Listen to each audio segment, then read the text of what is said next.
Red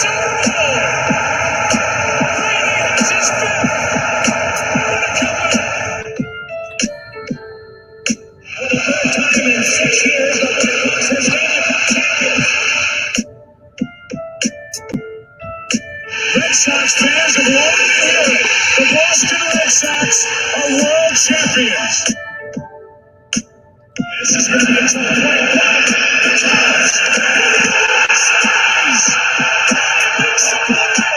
It's over. And the Cubs have finally 8-7-10. Woo! Welcome to the best sports podcast on the planet. I am your host, Brandon Combs. As you can see, I am joined tonight by none other than Wayne G of Infinity Sports. Wayne, how's it going, buddy? What's up, everybody? Best podcast on the planet that doesn't have a video intro. Pretty good. Best podcast on the planet, period. Best podcast on the planet that has never had a Jesse B. All right, so we've got a great show lined up for you guys. We've got a whole bunch of stuff going on.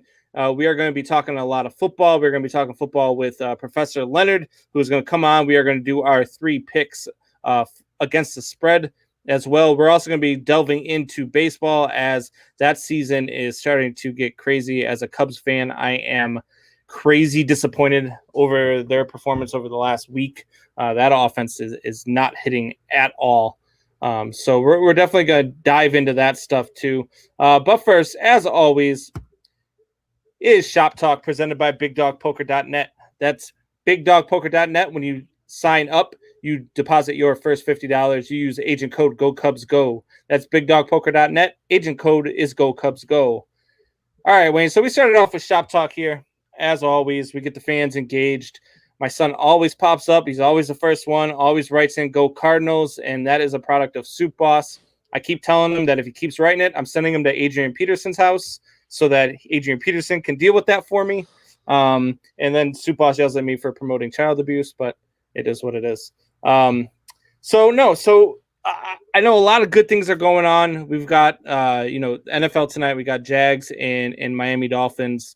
A lot of people are down on having this game like they usually are on the Thursday night games, but I actually think this is going to be a pretty good game. It'll be uneventful, I guess. I mean, the game itself may be competitive, but that doesn't necessarily mean it's good. It just means both teams might be equally crappy.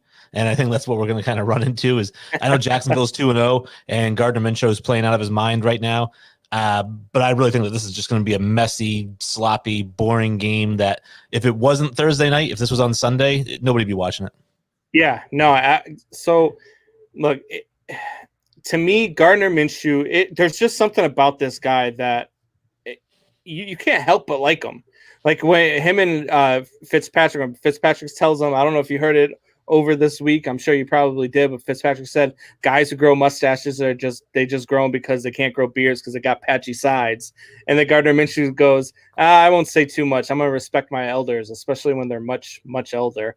I like a guy like that, man. I like a guy who has nice comebacks, who can say the things that Gardner Minshew says. And look, he's producing right now. Gardner Minshew has not looked bad through the first 2 weeks. No, I mean, it's the first couple weeks, and again, we'll see what happens long term. I'm not a big believer in his. I know he had 339 yards, whatever it was last week, but I don't know. He also had 2 interceptions. You talk about a guy that it's like, how can you not root for this guy? This is a guy that everybody likes, but he's not great talented. You know who comes to my mind is my boy Tim Tebow, right? I mean, all he does is win. I brought him up last week. Yeah, all he does is win. But like at the end of the day, do you really want him as your franchise quarterback? I don't know yet. I don't know. I think the jury's still out on him. And I'm not so sure that he's not a guy that couldn't lead a team. Is he a Russell Wilson? No. I mean, is he a top 10 quarterback? Probably not. But is he a guy that can lead your team and get you some wins? Yeah, I think he could absolutely be a guy who averages 10 wins a season. Now, is that going to be something that you want? Because 10 wins doesn't always translate to playoffs. But I think that he could absolutely be a guy that leads the Jacksonville Jaguars for the next, 7 to 10 years, maybe. Well, I think that we're all going to get a great look at him tonight. I think that, historically, what we know about Gardner Minshew is the mustache because we see it on TV all the time, and we see the stats and the box score. We don't really get a chance to see him play because nobody wants to watch the Jaguars play. Well, you don't have a choice tonight. You have to watch the Jaguars play. So now we're going to find out with everybody watching him, with all eyes on him, is he what the box score says he is? Right. Yeah. I mean, I always hate, and I hated it week one when everybody said, oh, look at the Patriots. They look so great this week. It's still the Dolphins. So I don't think that the Dolphins are ever a real good test. But, you do – you play who's in front of you. And in the NFL, there's really no bad opponent in the NFL. And every week, any given Sunday, as they say, anybody can win. So it's going to be fun to watch. I'm excited to watch it for sure. Not as excited as I am, for, I don't know, Angels and Rockies or something like that. But I'm going to watch it. I will watch the most despicable football game on the planet before I will watch a great baseball game. Oh, you're killing me, Smalls. You're killing me. Look, and I get it. A lot of people are like that. I'm a baseball guy through and through. So I'll watch baseball. I'll talk baseball. Baseball all day long. When I'm bored at home and I'm at work and there's nothing to do, the MLB Network goes on the TV. Before I put on ESPN or any of the other channels, it's MLB Network and see what's going on there. So let's see here. What else we got going on? Oh, so this past week I had a high school longtime friend of mine. Her father passed away. And I saw this on her Facebook page the other day where what he wanted to do was he passed away, and don't quote me. I believe it was leukemia. Sharon, if you're watching and I'm wrong about that, let me know, and I will correct that for sure. But he wanted to donate his meds, and one of the things that he always donated to was St. Jude and leukemia research and all that stuff, and he would donate to them every month. And in his will, he wanted people to, they wanted to donate his meds, and he wanted people to donate instead of flowers or anything like that. He wants people to donate. So I'm asking anybody who's watching right now, in memory of Gene Garver, if you would like to donate to the leukemia research, you donate to P.O. Box 98018 in Washington, D.C., 20090. That's P.O. Box 98018 in Washington, D.C., 20090. I'll leave that up for just a little bit. I don't know about you. I don't know if you've ever had anybody who has lost a battle with cancer or leukemia, Wayne. I know I've lost a couple of family members to it. So it's something that's near and dear to my heart. And it's just something that we really need to get a handle on and try to figure out if we can find a cure or at least something to help people battle through this nasty disease. Yeah, my mom at the age of 53 lost her battle with cancer, and then her father, my grandfather, Bamp, I don't know, Robert. He had lung cancer, and he was, I think, 61 or 62 when he died. So both really young. Yeah, so it's one of those things. We here at the show are also going to donate. Triple Shot Sports is going to donate $100 in memory of Gene Garver. So we're going to send that out here tonight and get that going. But anybody who wants to donate, again, that's in memory of Gene Garver to P.O. Box 98018, Washington, D.C., 20090. It's Leukemia Research Fund. They will, obviously, anything you can push through will help, even as a $5 donation. Every little bit counts. So let's see what we can do. Even if you didn't know Gene, I'd say, because I didn't really know Gene, but I think just the idea of helping fight something that kills so many, and especially with leukemia, I think of kids. And every time I see those St. Jude's or whatever Jimmy Fund commercials where you get those kids, with the bald heads and they're in the hospitals, and they're telling their parents like, "Hey, mom, dad, don't worry about me." I'm sorry. How do you not want to fight against that? That should never happen. Yeah, I lost my cousin at the age of 6 to leukemia. And it's just something, especially a child, no human being, but especially a child, should have to go through alone. So definitely make that donation here. Again, it's in memory of Gene Garber, P.O. Box 98018, Washington, D.C. 20090. And Sharon, our thoughts and prayers are with you and your family. She's got a daughter, too, who's a senior in high school, who is, just lost her grandfather. So sad times and tough times for sure, but we'll try to honor his memory here. All right, so moving on from that, for all you guys that are coming in, Part-Time Nerd chimes in. Have you seen My Baseball? Great movie. You got a little bit of something. Oh, no. Yeah, you're out of your mind. Wildly overrated. Oh, that is not an overrated movie. Dude, when he is flogging the dolphin and comes to the door with something on his ear and she thinks it's hair gel, that is the greatest scene. It is the Pulp Fiction of comedies. It is just. Oh man. All right. So every week we go through and we start talking football here on Thursday nights. Obviously, it's a Thursday night game. It's the first game of the week. So we make our picks and we go against the spread. And as of recent, we did start going off with Professor Leonard, who, to my dismay, did not tell me before we decided to have him on that he actually does another show where he does all the picks against the spreads and has his games to stay away from. Then he texts me, Wayne, and he has a spreadsheet like this damn long of all of his notes for each game.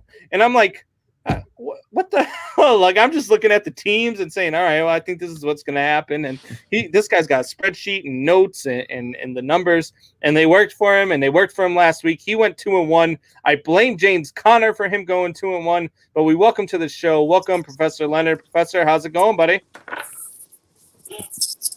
Oh, the Atlanta Braves. Tomahawk chop. Yeah, we get it. Hey, good man, evening, look, everybody. How are you? Hey, we are good, man. We're excited for some football. Your Braves are looking good. They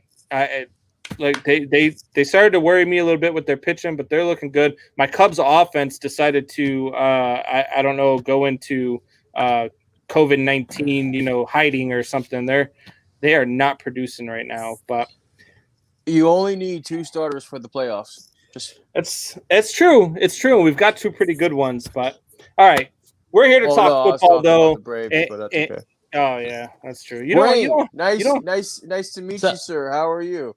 Very good. Yeah, it's nice to have Brandon on the show, and I know he likes having me on here because I'm kind of like the movie expert. That I know everything about movies, and as much as I don't love baseball, I don't hate it. And I was discussing in my show a couple of days ago how I think that Acuna could go 40-40. He just missed it last year. I think he might be the next guy to do it. Not only you guys still have me, right? Okay. Yeah, we got you. Not only is Acuna going to go 40-40 within the next, I give it two years, but Freddie Freeman is getting his first MVP this year. If he doesn't get it, Atlanta is going to riot. It's going to be a crazy riot, and I don't mean to be inappropriate for using that word with the times that we're living in, but give Freeman his MVP. He has been the most consistent National League player for 5, 6, 7 years, and now he's number 1 in 4 different categories, second in 3. I mean, come on, and I'm just saying. Don't ever apologize for being inappropriate. MV free. MV. Okay, sorry, I'm done. All right. Don't ever apologize for being inappropriate, because if I'm going to write about anything, it's going to be baseball before anything else. So hey, Rain, I'm with you. Hey, Rain, guess who took the Colts last week? Oh, Jesus Christ! Here we go. Just saying. I told everybody. I said. He said his crazy pick of the week was the Colts. I told him. I said I was listening to you until you said Colts, and then I put my pen down. And the Vikings have made liars out of me through the first 2 weeks. So all right, the Lions, but that's okay. Anyways, no, they haven't. I was not high on the Lions at all. I had them at 7-9 this year. All right, let's go. I did not make a liar. All right, so we've got our picks set this week. We've got them set up. We've got 3 games we're going head to head in. The first game is going to be, which one do you want to go here? Let's go Ravens Chiefs. Let's go the Monday night game first. Okay. So we got Ravens and Chiefs. Ravens are actually a 3.5-point favorite. Who are you taking, Professor Leonard? Hang on, I gotta pull up my sheet because I didn't think we were God, starting with spreadsheets. that game. You know what I mean? So here we go. All right, take the two quarterbacks and put them off to the side for a second. Okay, we both know Patty Mahomes, right? We both know Mr. Jackson. We know what they can do on the field. Yes? Mhm. Take those two gentlemen. Let's move them to the side. Let's look at their weapons. Okay? In my opinion, I think the Chiefs' offense is stronger than the Ravens' offense. Okay?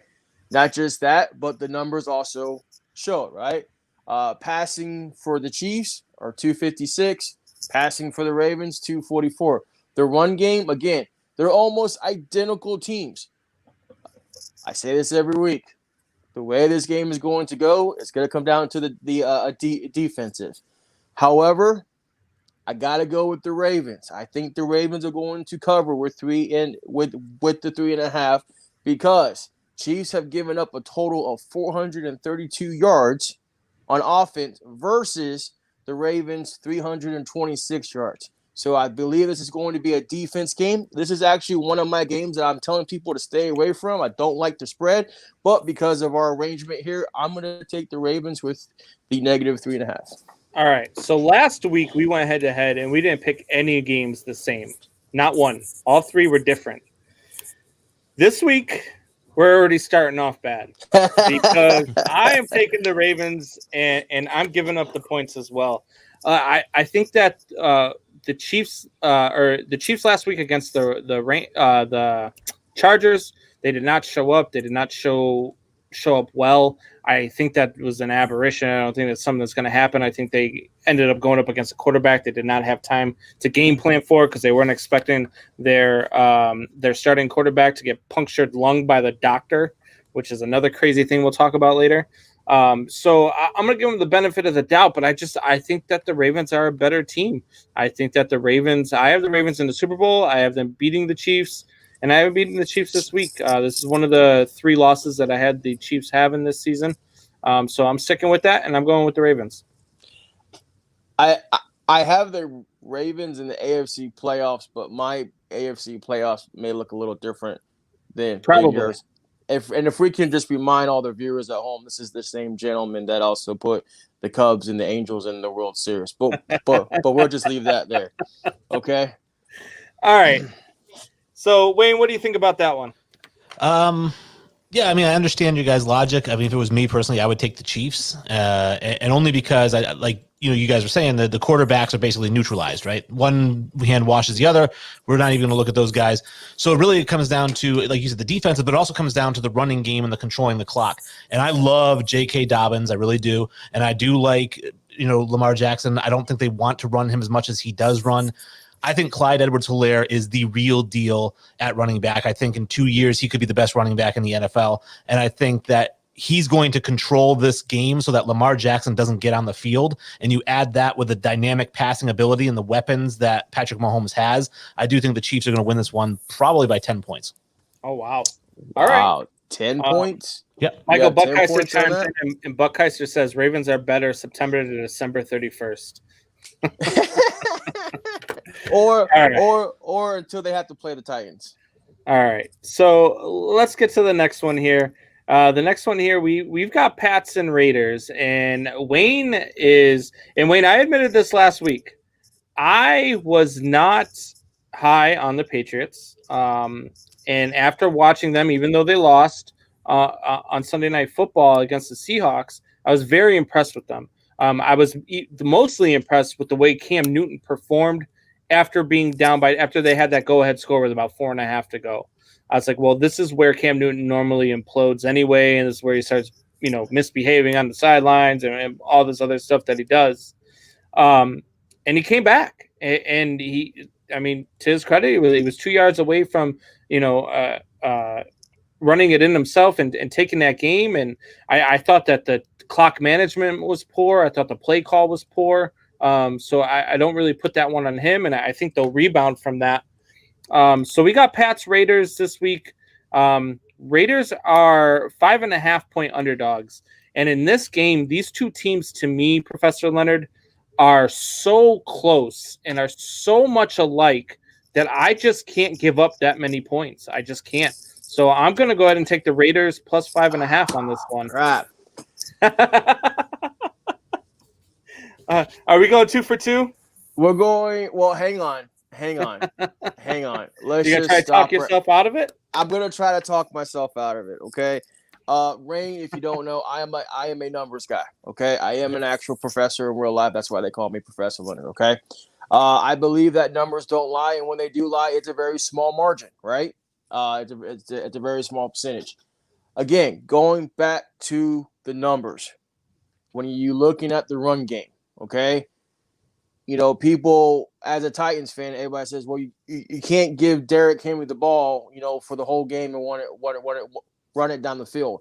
Well, it's very obvious that we've learned you can't give Cam Newton the ball on the goal line because everybody knows what's going to be coming. With that being said, I have to look at the numbers, and this is where the numbers are going psych, okay? Because the Raiders and the Patriots, believe it or not, are even in the total number of rushing yards allowed.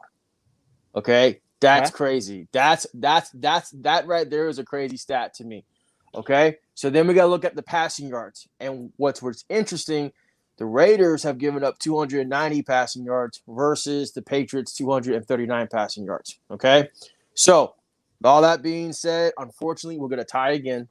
I do not think the Patriots are going to cover. I also do have the Raiders. This is actually one of my locks of the week. I just think that Raiders have too much momentum, right?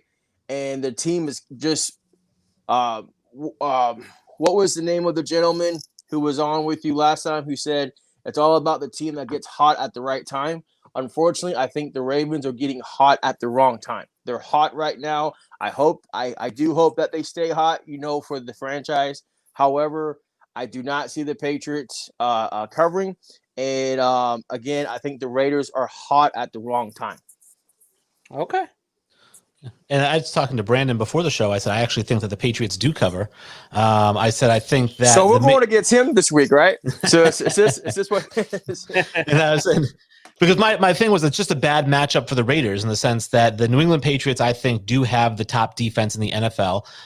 Maybe not numbers wise because of the game they just had, giving up 5 touchdowns, whatever, is Russell Wilson. But a lot of that comes from the fact that the Seahawks scheme is a problem for that defense because they like to play a lot of man-to-man and they're forced to play a lot of zone, which they aren't used to doing. So going up against the Raiders don't have a mobile quarterback that can make them play zone. So the Patriots can stay in man-to-man the entire game, and I don't think that the Raiders have the type of receivers that can beat those defensive backs. Now, I think Henry Ruggs is fantastic. He's fast. But I think overall, though, that team lacks the necessary, whatever it is, skill set to beat that defense. And so for that reason, and seeing Cam Newton throw for almost 400 yards against the Seattle defense, which is actually a pretty solid defense, and that Raiders defense is not as equipped as Seattle was, I think the Patriots are going to put up a lot of points. I think they're going to stop Josh Jacobs, and I don't think Derek Carr is going to have a very good game against that secondary. All right. I actually almost agree with him, but for some reason, I just don't think the Patriots are going to go. I think Derek Carr is more mobile than you give him credit for, Wayne.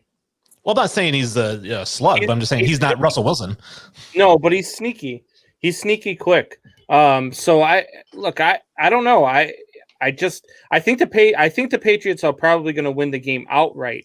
I just have a problem giving up that many points. I think it's going to be one of them 2-point games that we end up with. So, but yeah. So all right. So we're 2 for 2 here. Steelers Texans now. I'm gonna let you go first here. That was my pick. That was your pick, so you get to go first. Man, I hope we're not the same.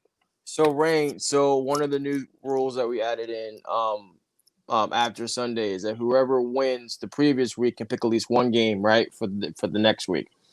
I picked the Texans versus the Steelers. I actually hate this game, and I'll tell you why I hate this game. All right. I wanted to throw in a wrench because they threw me a wrench last week, and I wanted to repay the favor to them. Hang on, let me just pull up my notes here. Okay, again, going by the numbers, Texans have given up when you look at these numbers, right? It's just crazy, right? The Texans have also played the Chiefs and the Ravens in the first 2 weeks. Cool. So they're giving up 405 yards. 207 of those were passing, and 198 were those were rushing. The Steelers have only given up 277 yards passing and 66 yards rushing. So with that being said, do you still have them at -4, right? Steelers at -4. Yeah. I think it's going to. I think that spread is just almost right for me to jump on board. And oh man, I'm talking myself out. Don't talk yourself out. I don't think the passing game for the Steelers are going to win this game. I think the rushing is, and for that reason, I'm going to take the Steelers at -4. All right. So the third game, we do not have the same. You have the I'm Texans. taking the Texans, and I am All taking the points. I think the Texans had a raw deal the first 2 weeks. They had a tough schedule. Ravens and Chiefs. I mean, anybody who's got those two teams back to back are going to struggle. The Steelers are really good. I like the Steelers. I like what Ben's doing. Connor's having a hell of a season so far. And you're right. The Texans just give up a lot of yards on the ground. Sorry, but I'm watching the game. I also think that the Texans are poised to do to Pittsburgh's defense what they do to a lot of defenses, and that's rack up yards and put up points. I think that this is going to be one of those 3-point games down to the wire. It's going to be one of those games that not a lot of people saw coming, and I think the Steelers need a field goal to win it at the end. So I'm going to take the Texans, and I'm going to take the points. So I was also leading Texans until I saw who is questionable this week. And I'm sorry, but you got Brendan Cooks, who's still questionable. Duke Johnson, who like you said did play against the Ravens and the Chiefs defense. He's also questionable, and also the linebacker Peter. I'm not gonna try to pronounce his last name. I'm gonna say Peter K. Right? Yeah. I just think that for their offensive weapons, again, that's why I said it's gonna come down to the defense and the running game, and I think the Steelers' running game is going to outplay the Texans' passing game. Oh, we got one game that we're going head to head in. So that's all right. So here we go. So we got Steelers. You've got Steelers -4. I've got Texans +4. So that's where we're going. All right. So you've got your 3. You say you do your 3 locks and your 3 games to stay away from. So Yep. let these guys know what they should be betting their money on. Who are your 3 locks? I don't have it ready yet. I tried all afternoon. No, because four of the spreads have already changed. Yep. So what if I do this? What if we post it tomorrow afternoon? I will PM you my locks, and I will PM you the 3 games that you should just stay away from. Do not touch that game. Just walk over. Strike out beer. Anyways, I will PM you those, and then you can post them on the page for people. Normally I do have those ready, but there's 2 of my locks and 1 of my stay away from. The margins have already changed, or the spread has already changed. So there's some more numbers that I have to. All right, so PM me that, and then I'll get that out to the fans so that we can make some bets this weekend. Just to say this, for those of you who are looking at the Colts and the Jets game, all I'm going to say is this: magic or lightning doesn't strike the same spot twice. That's all I'm going to say.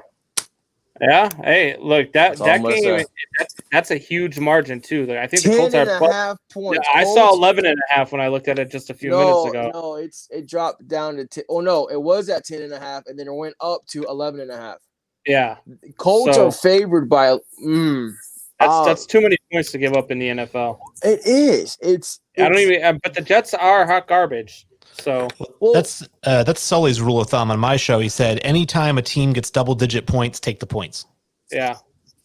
Yeah, I I'm the just same way. I have a hard time giving up more than 7. For me, giving up more than 7 sometimes is tough. In the NFL, it's too much.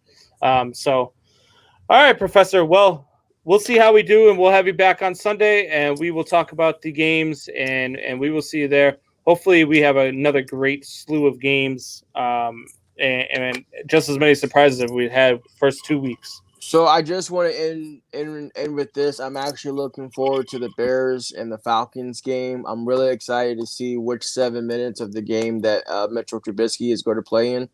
Hopefully it's in the fourth quarter because we know that the Falcons just Mark this down. By halftime of this game, Nick Foles will be the Bears quarterback. Really? You think it's time? It's time. You know, it's funny that you say that. I have week 4 as when Tua's going in. Yeah. See what happens tonight against Jacksonville. They lose against Jacksonville. You're probably right. But the problem with this, and Rain, please interject, right, is that Fitzpatrick is doing just enough, right, to keep the games close enough, right, and keeping himself relevant that they're not putting Tua in. But it's like you said. Those amount of points that they're scoring and, his stats need to now transition into actual wins, right? Yeah. So that's what needs to happen now. So I do believe that tonight, even though he has had 2 good games based off stats and keeping the margin of the score pretty slim to where the Dolphins did have a chance to come back. If he doesn't get a W tonight, I either see him possibly starting next week, but if the first half's not doing well, Tua might be making his NFL debut next week. Man, that'd be interesting. I can't wait to see Tua in the NFL. I'm not a big supporter of God, and now his name's going to escape me over there in Arizona. Kyler Murray. Yeah, Kyler Murray. I'm not a big Kyler Murray guy. I think he's just too small. I think eventually the league's going to figure him out. So I'm very interested to see Tua because Tua's the same type of quarterback. It'll be interesting to see. So he's 5 inches taller. Well, yeah, but I mean, Kyler Murray's 4'7", so 5 inches taller still isn't really that tall. I am just leaving that conversation alone, and all I'm going to say is go Burrow. Okay, that's all I'm going to say right there. All right, Professor. Thanks for joining us. We'll see you Sunday, bud. Bye, guys. All right, so that's Professor Leonard. Man, I can't believe we had 2 of the same picks. That's disappointing. We're going to have to do something different next week. Like I said, when me and Sully did it, we had every single pick was exactly the same except for 3 or 4 of them. Yeah. I mean, if you really are taking an educated approach to it, and both of you guys are doing that, you're probably gonna have a lot of the same picks. Michael Thompson, what's going on? Michael Thompson from the 3 Guys Sports Breaks on Facebook. And catch this guy out. If you guys join their room, that's where I get a lot of my autographed gear here. Like the Saquon Barkley actually came from Michael Thompson. And a couple other things came from Michael Thompson that I have for autograph memorabilia. Great prices and just a great room. They run a really great room. All the people in that room are a lot of fun. That's actually where I met Professor Leonard. So definitely give those guys a look. That's 3 Guys Sports Breaks on Facebook. All right, so we did our 3 picks. Now let's get into the NFL slate for week 3, okay? So the NFL slate for week 3 has a lot of interesting matchups, especially when it comes to the spread. The first of which we're going to start with is tonight, actually, even though the game has already started, there's no scores, so we still got time to make our spread predictions. Tonight, the Jags are favored by 2.5. Who did you take in this game tonight? I took the Jaguars. I think they win this one outright. When you look at that Miami defense, they're giving up 5.1 yards per carry. Jacksonville is averaging 5.1 yards per carry on offense. So they're not going to have to throw the ball a lot, but if they do have to throw the ball, I believe Miami's also allowing opposing quarterbacks to complete 72% of their passes, and Minshew's completing 75% of his passes this season. So all things point to the Jaguars winning this game.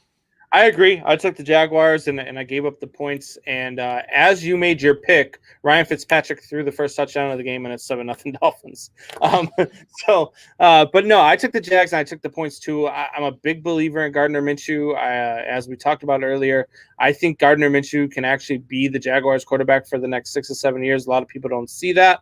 But I think he could be their franchise quarterback, absolutely. So I took the Jags and I took the points. So let's get to Sunday. Now, this one here is near and dear to my heart. This is my Chicago Bears and the Atlanta Falcons. They kick off at noon on Sunday. Wayne, who'd you take? I took Atlanta +4. I think they may not even need the 4. I know that Sully actually has Atlanta take the money line. Well, they are actually 3-point favorites now. They're actually -3 now. The Falcons are. They're minus now. Yeah, Jesus. they're in one day. Like yesterday, they were +4. Yeah, no, they're a -3 right now. At least according to ESPN, their line is at Atlanta -3. Is what I'm. Well, I know at. that basically you got Matt Ryan has been throwing for 350 yards a game and 4 touchdowns. He's got the bad luck of having lost both those games, but I think he's going to light up that Bears defense. And I don't know, as much as I like Trubisky, you and I have talked about this, I actually like his skill set. I don't think he's the type of quarterback that can go blow for blow with Matt Ryan in that offense. We're talking Ridley and Julio and Gage. I just don't think that he can. They don't have enough weapons. The Chicago Bears are a team that wins 14-10 games, that wins 18-13 games. They don't win 42-40 shootouts. So I think they're going to lose pretty heavy to the Falcons. No, I agree, but I agree for different reasons. I think that the Bears defense is actually going to hold them to under 20 points. But I think it's going to be 13-0 at halftime. And I think that Mitch Trubisky is going to have a hell of a time against the Atlanta Falcons defense. I think he's going to make them look like an all-pro defense. And then in the second half, we're going to get Nick Foles. Nick Foles is going to come in down 17, and the Bears are going to end up losing something like 17-13. And Wayne, the Bears are going to start their run with Nick Foles starting next week. See, I disagree. I don't think Nick Foles may get in at all this year. Oh my God! Have you watched any of these games? Yeah, I know you want it to happen, but have you watched any of these games? Yeah. The Bears game.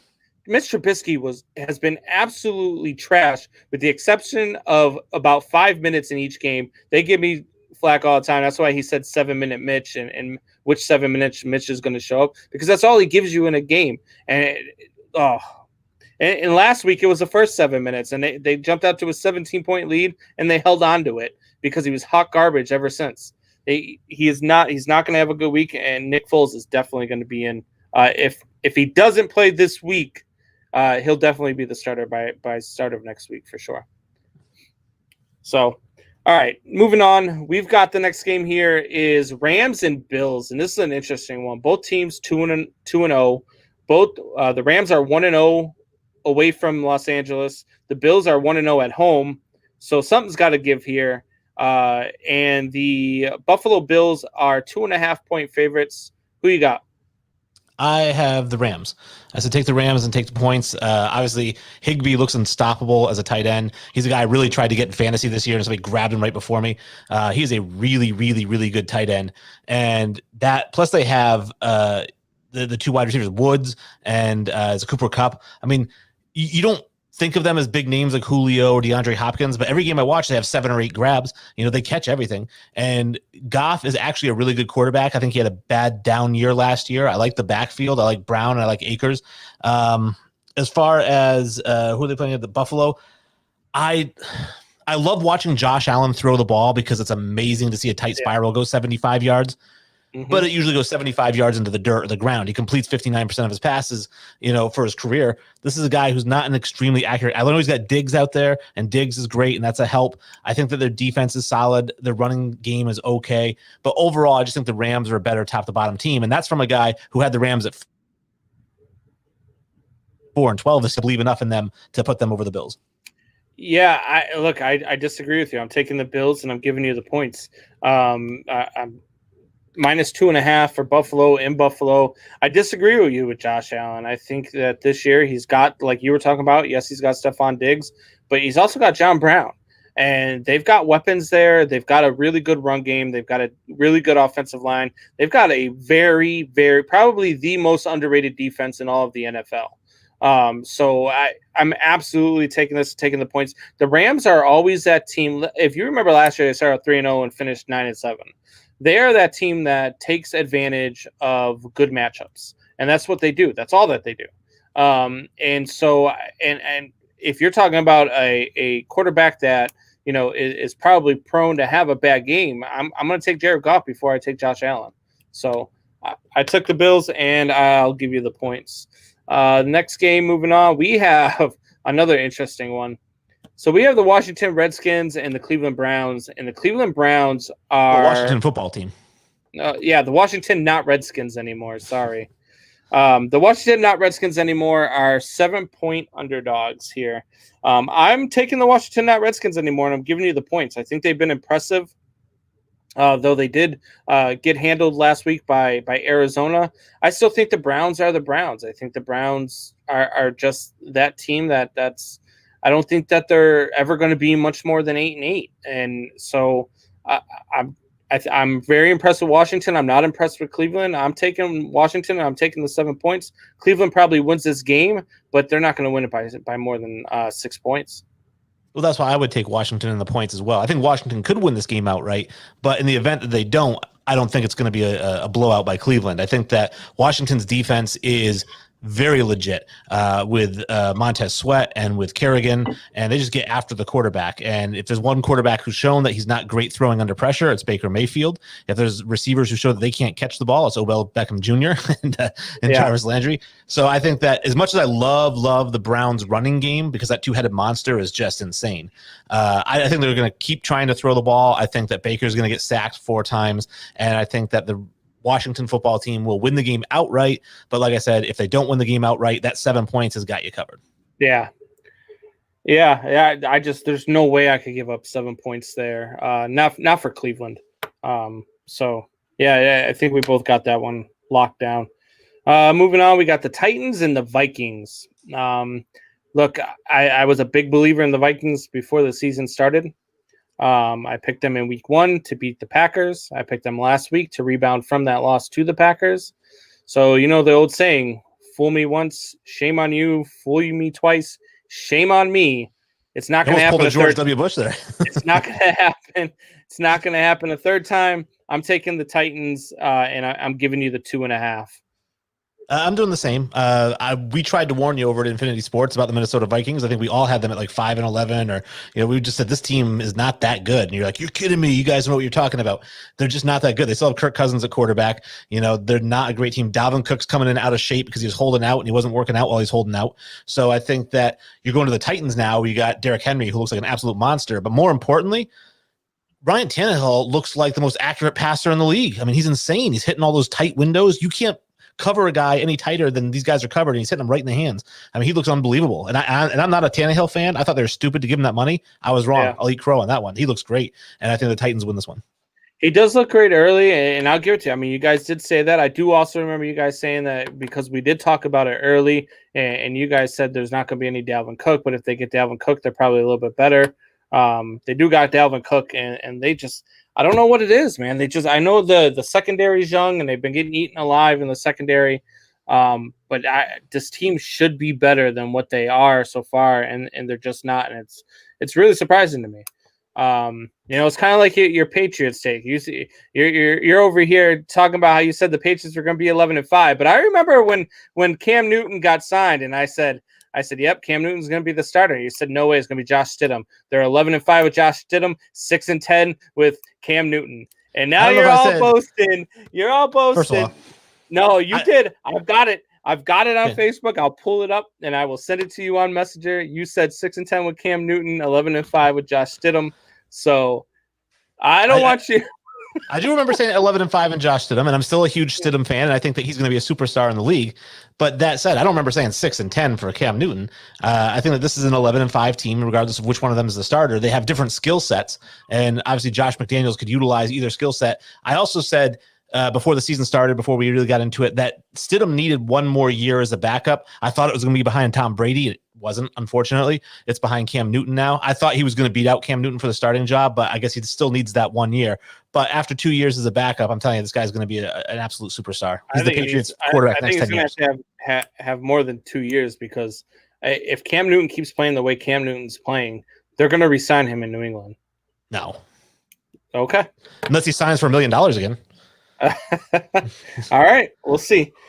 All right. So moving on, the next game we have is going to be the 49ers and the New York Giants. This is going to be the injury bowl, I'm going to label it, because the 49ers lost everybody last week. I mean, I think that they are down to family members coming in to try out for whatever positions that they have available, because there is no, I mean, they lost their quarterback, they lost their running back, they lost their wide receiver, they lost their best defensive player, they lost, I think, 4 offensive linemen, including their starting center and their backup center. They are hurting. That being said, they're playing the Giants, and the Giants lost Saquon Barkley for the season. And the Giants, the 49ers don't need their starting cast. I don't need their supporting cast to beat this Giants team without Saquon Barkley. So I'm taking the Niners, and I'm giving you the points. I'm doing the exact same thing for the same reasons. Obviously, the Giants are just an absolute dumpster fire. I do not believe in Daniel Jones. I have never believed in Daniel Jones. I do not think he's the real deal. And the fact that now he doesn't have a running game to support his mediocre passing, I mean, that team is just dead in the water. And I think that 49ers team, even losing Bosa, their defense is still pretty solid. And so they can lose those offensive players, and that's fine. They still have that solid defense minus a player. I think that they're going to be just fine against the Giants. I will say this. Me and Sully said this in our show, which is, this is not a game you want to watch. You are better off staring into the sun. Like, this is this is poison to the eyes, this game. Yeah, I definitely agree. Buckeye just says, "Hi, I'm back. I needed a better view. Did you finally pull your head out of your ass?" is what I'm wondering. And then TJ Burns says, "What's up, Combs? What's going on, TJ? Glad you're listening." Look, right now, Miami's up 7-0, and they're driving again. So this is an interesting one here. All right, so moving on. Next game, we have got where we go, Bengals and Eagles. This is another one, man. This is horrible football we have this weekend. We've got some horrible matchups, but we got Bengals, Eagles. Both are 0-2. The Eagles are really surprising to be 0-2. The Bengals not so much. The Bengals do have Joe Burrow. The Eagles have Carson Wentz, who I don't know about you, Wayne, but I said this the other day on our show. Carson Wentz to me right now looks like he's doing things that I've never seen him do before. He's forcing passes. I watched him last week on 1st and 10 inside the red zone, check down a screen pass to the running back and go with his 4th option and throw in between 2 defenders and get picked off in the end zone on 1st and 10. It's not like it was 4th and goal and you're trying to make something happen and you're down.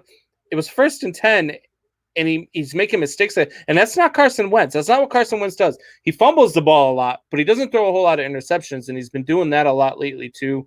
So on this one, I am taking Joe Burrow, and I'm taking the 5 points, and I feel really good about it. Well, I think one of the reasons that Wentz is not looking the same is because he got sacked 8 times in week 1, and that may have done something to his brain, so he's kind of rattled out there. He doesn't know what he's doing. He's afraid of getting hit. And I know that feeling. I played a little quarterback in high school. And when I say a little, I mean 1 or 2 games, and they're like, no, this isn't for you. And it was just like you take that snap and you hear the helmets cracking and the game's moving so fast and there's people all around you, and it's terrifying. And when you get sacked 8 times by NFL guys in week 1, it's going to make the rest of your season pretty scary every time you take a snap. So I still think Wentz is a solid quarterback. I still think that Burrow is a rookie, and for that reason, I'm taking Philadelphia and giving up the points because I do not believe in that Cincinnati team. See, I really like Joe Burrow. I really like, even though they're 0-2, I've really liked watching that kid play the first 2 weeks. This guy's a winner. And when they asked him after the game of last week, he said, look, it's the first time I've ever lost 2 games in a row in my career, going all the way back to high school, and I don't like the feeling. So I liked him to come out and have a chip on his shoulder and to do some good things this week. And I'll take him with the 5.5. They might not even need it. Or I'm sorry, with the 5, and they might not even need it. All right, so next game is the one that Professor talked about before he left. We have the Jets and Colts. This one's a tough one.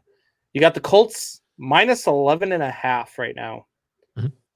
I can't do it. I can't. I'm taking the Jets and I'm taking the points. I can't give you 11 and a half points, especially with a Phillip Rivers led team. I can't do it. So I'm taking the points and I'm running with them. Well, and that's my biggest thing is that the Colts aren't that much better than the Jets, in my opinion.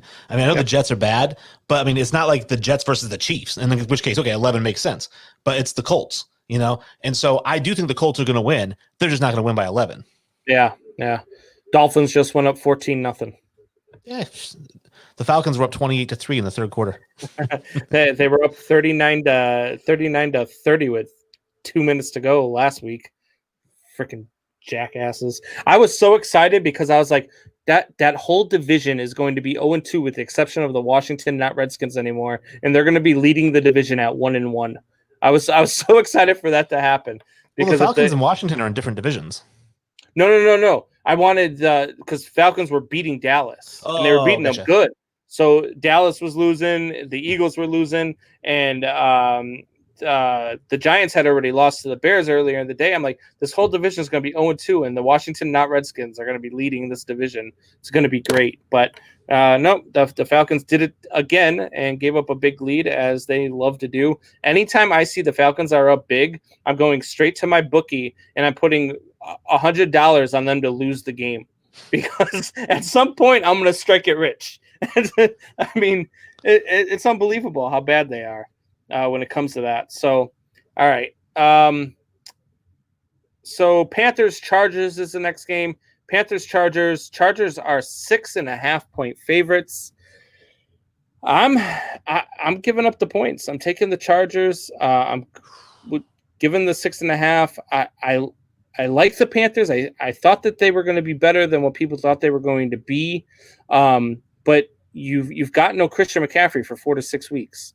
And for me, that's huge. That's a big game changer for me. So I think the Chargers are going to win this one, and they're going to win this one big. Well, see, you may not have McCaffrey, but you still have Teddy Bridgewater, who is a legit quarterback. And you know who is not a legit quarterback is punctured lung or rookie. Neither one of them are legit quarterbacks. So that Chargers team, I understand they have a couple decent receivers. The defense has a couple of decent players, but they are not what their record is. They should be 0-2. That Carolina Panthers team is not really an 0-2 team. I mean, that's a 1-1 team. And I think that the whole quarterback thing with Bridgewater, he's legit. He's going to throw for 300 yards against this team. I'd say take Carolina on the money line. Don't even take the points. Just take Carolina at 0 because they're going to win the game outright. But since you're getting the points, I mean, why not? Look, I like Teddy Bridgewater too. I think Teddy Bridgewater is the real deal. I think he's a very good quarterback. I don't believe in Robbie Anderson. I don't believe in any of his weapons. The only weapon that he had that I believed in is Christian McCaffrey, and he's down for 4 to 6 weeks. So I just can't do it. I like the Chargers too. I like the Chargers more than most. Soup Boss gives me a lot of crap because I had them at 7-9, and he thought that they were going to be 2-14. So. I'm going to tell you something about Robbie Anderson. You may not like him because he played for the Jets, so a lot of people don't even know who he is, but the guy is a burner, and that means that he pulls the safety over to his side to leave DJ Moore one-on-one, and that's a bad matchup for any defensive back. Well, I guess we'll see. It hasn't been a bad batch for the defense yet. I mean, they're 0-2. So they're 0-2, but the Bridgewater's playing well. It's not like he's throwing for 100 yards. Yeah, he's only thrown for 1 touchdown, though. Yeah. So, I don't know. We'll see. I got the Chargers, and I'm giving up the points. Next game here is Broncos and Buccaneers. This one's a tough one for me. Who you got? This really shouldn't be a tough one. I said take the Buccaneers and give up the points because you're talking about a backup quarterback, and they just signed Blake Bortles to be that guy's backup. And they're down Cortland Sutton. So who's he throwing to?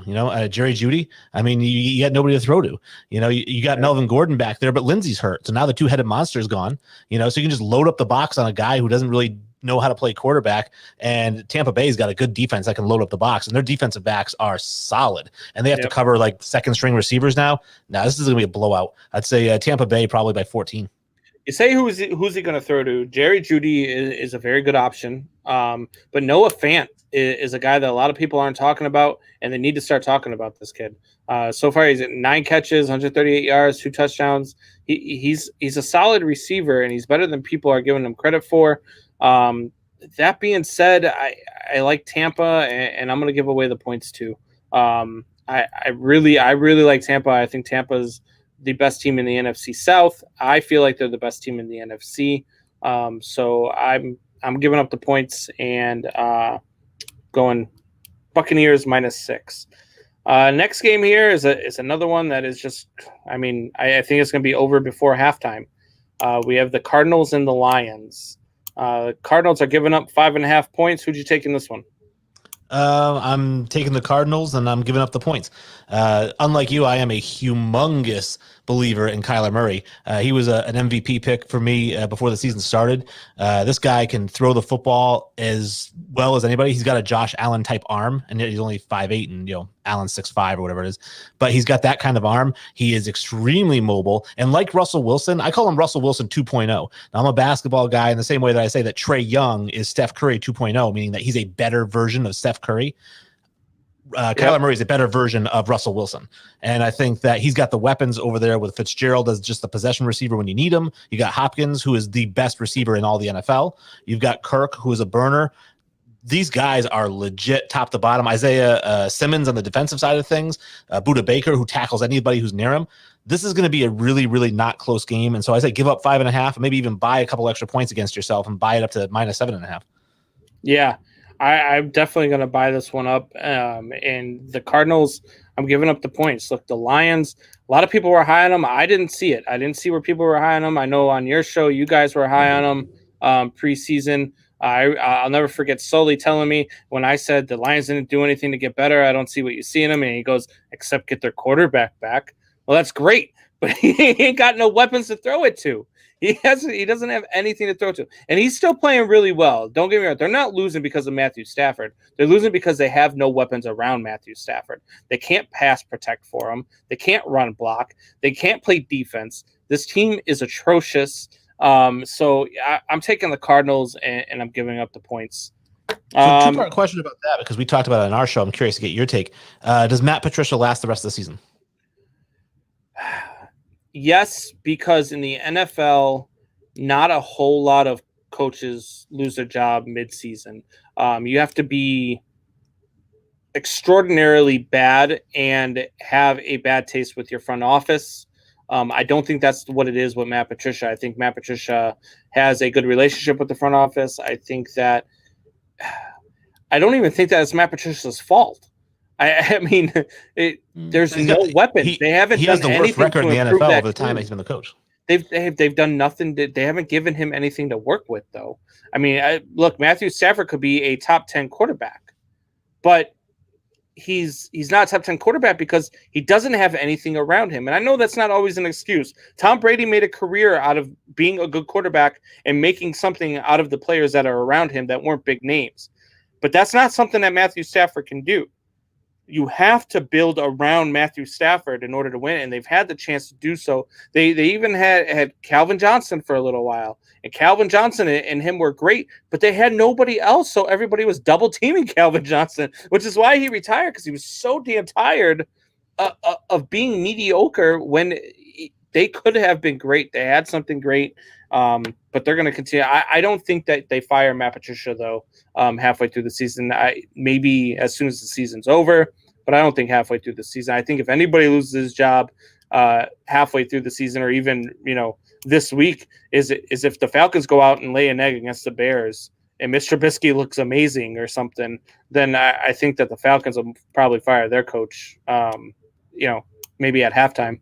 So we'll see. Why, you think he's gone? I think he's gone, and our next question was where he ends up, and I think it would be Miami, because Flores was a student of Patricia, and so it would make sense for him to go in to be the defensive coordinator. He'll get a defensive coordinator job somewhere, and it would make sense for him to go and work under Flores. I don't think he goes back to New England, because I think that Steve Belichick is primed to be the defensive coordinator for that team. And that's the thing. Patricia is a genius. I mean, Patricia is a very smart human being, and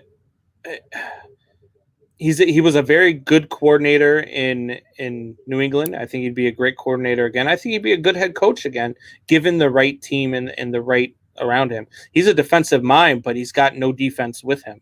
So, and that really does not help Matthew Stafford either. They don't really have their offensive coordinator is horrible over there. It's a mess over there in Detroit. So, and I saw that from the beginning. I don't know what anybody else saw in this Detroit Lions team. I mean, yeah, Michael Buckheiser. Here he is right here. Are you saying Lions win and go 10-6? No, I'm not saying they win and go 10-6. I'm saying that the Lions lose and they finish, maybe if they're lucky, they get to 6-10. They are not a good football team. They're just not. All right, so next one here we've got Cowboys and Seahawks.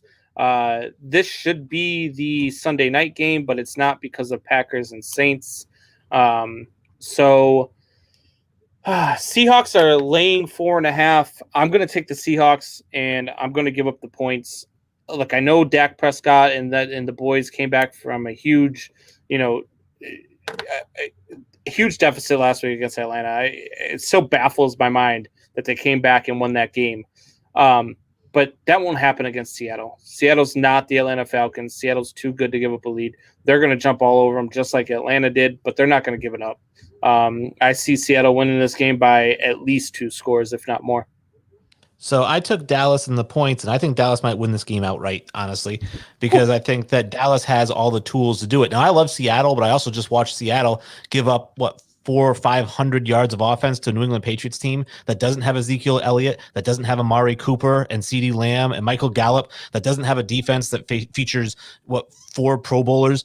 I mean, this is a really, really good Dallas football team. And yeah, they dug themselves in a hole last week and they dug themselves out of it. And you're right, that wouldn't happen against Seattle. I'll agree with you on that. But I don't think they dig themselves a hole against Seattle. And I think that they can end up winning this thing wire to wire. All right, that'll be interesting. I'm not picking on the Cowboys either. I had the Cowboys at 8-8 this year too. At 14-2. Yeah. Man, I bet you were upset week 1. All right. So then the Sunday night game, we've got the Packers and the Saints.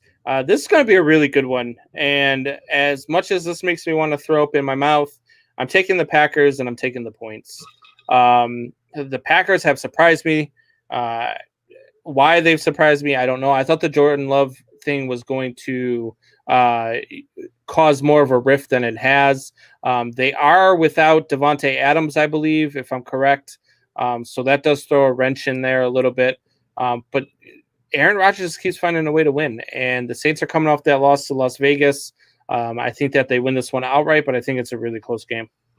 Yeah, I have the Packers and the points as well. I mean, really what it comes down to is people who are against Aaron Rodgers. It makes me wonder, what do you think Aaron Rodgers doesn't do well? Because I can't find a single weakness in his game, not one. I mean, he makes all the right decisions. He throws a really tight spiral. He throws an accurate football. He's mobile if you chase him out of the pocket. He has no weaknesses. Now, he doesn't have any weapons. That's the big weakness. But he can do it. That's how good he is that you can give him nothing, and he can still throw for 3 touchdowns a game. He's a diva, and he's an asshole. So I thought when they went out, instead of getting him help in the first round, they went out and drafted Jordan Love. I thought that was going to be his way of being like, you know what, screw it, I'm done here in Green Bay, get me out of here. And it hasn't been. It put a chip on his shoulder, and he's going out, and he is absolutely destroying teams. Granted, it was the Vikings and the Lions in the first 2 weeks, and now you get the Saints. But I don't know. Until he proves otherwise, I have to go with him. So I'm taking him, and I'm taking the 3 points. So there you have it. We've been through every game now. We are going to take a quick break, and when we get back, we are going to talk some MLB. We've got the final weekend of Major League Baseball coming up here. We've got one division that is extremely close. It's going back and forth between the White Sox and the Twins, and the Indians have even crawled back into it somehow. So we will talk about that right when we get back. Stay with us.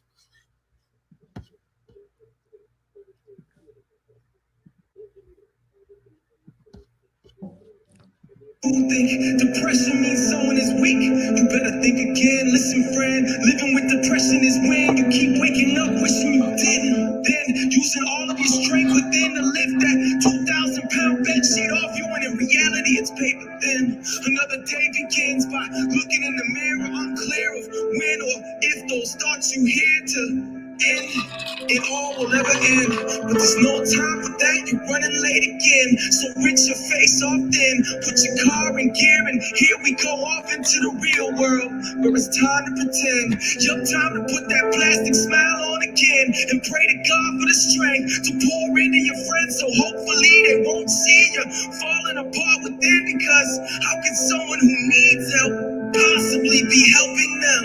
That's the deception, and it works so well that the perception is I'm living in heaven, when the truth is every breath in hurts like hell. So hello, my name's Charles Cosetti, and I hope you're ready, cause I can't do this on my own anymore. So I'm asking for your help with holding something heavy, cause I don't wanna live anymore. I don't. And yes, I'm a Christian man and understand that maybe I shouldn't swear, but where my mind is at right now, I swear I don't care. I just don't. So forgive me if this is R-rated, but our days are scarred and jaded, and I'm so far from saving that I'm literally saying R, referring to the thoughts bombarding. All right, so we're back. That was Mises with Repression. And that guy's his messages are crazy sometimes. I just lost a friend of my own to depression a few weeks back, and Jack Sweet was an amazing kid, and you would have never known that he battled depression. And as a matter of fact, I didn't know it until he had already taken his own life, and that's when I learned of it. And songs like that make you just stop and think, man. You never know what somebody is going through. So it doesn't hurt to be kind and watch what you're saying to people, because you never know what they're going through and what they're battling. Well, you see those. You've seen the memes. I think it's like they have like Chris Farley laughing, and they have like Robin Williams, and they're like, "Make sure you check on your happy friends."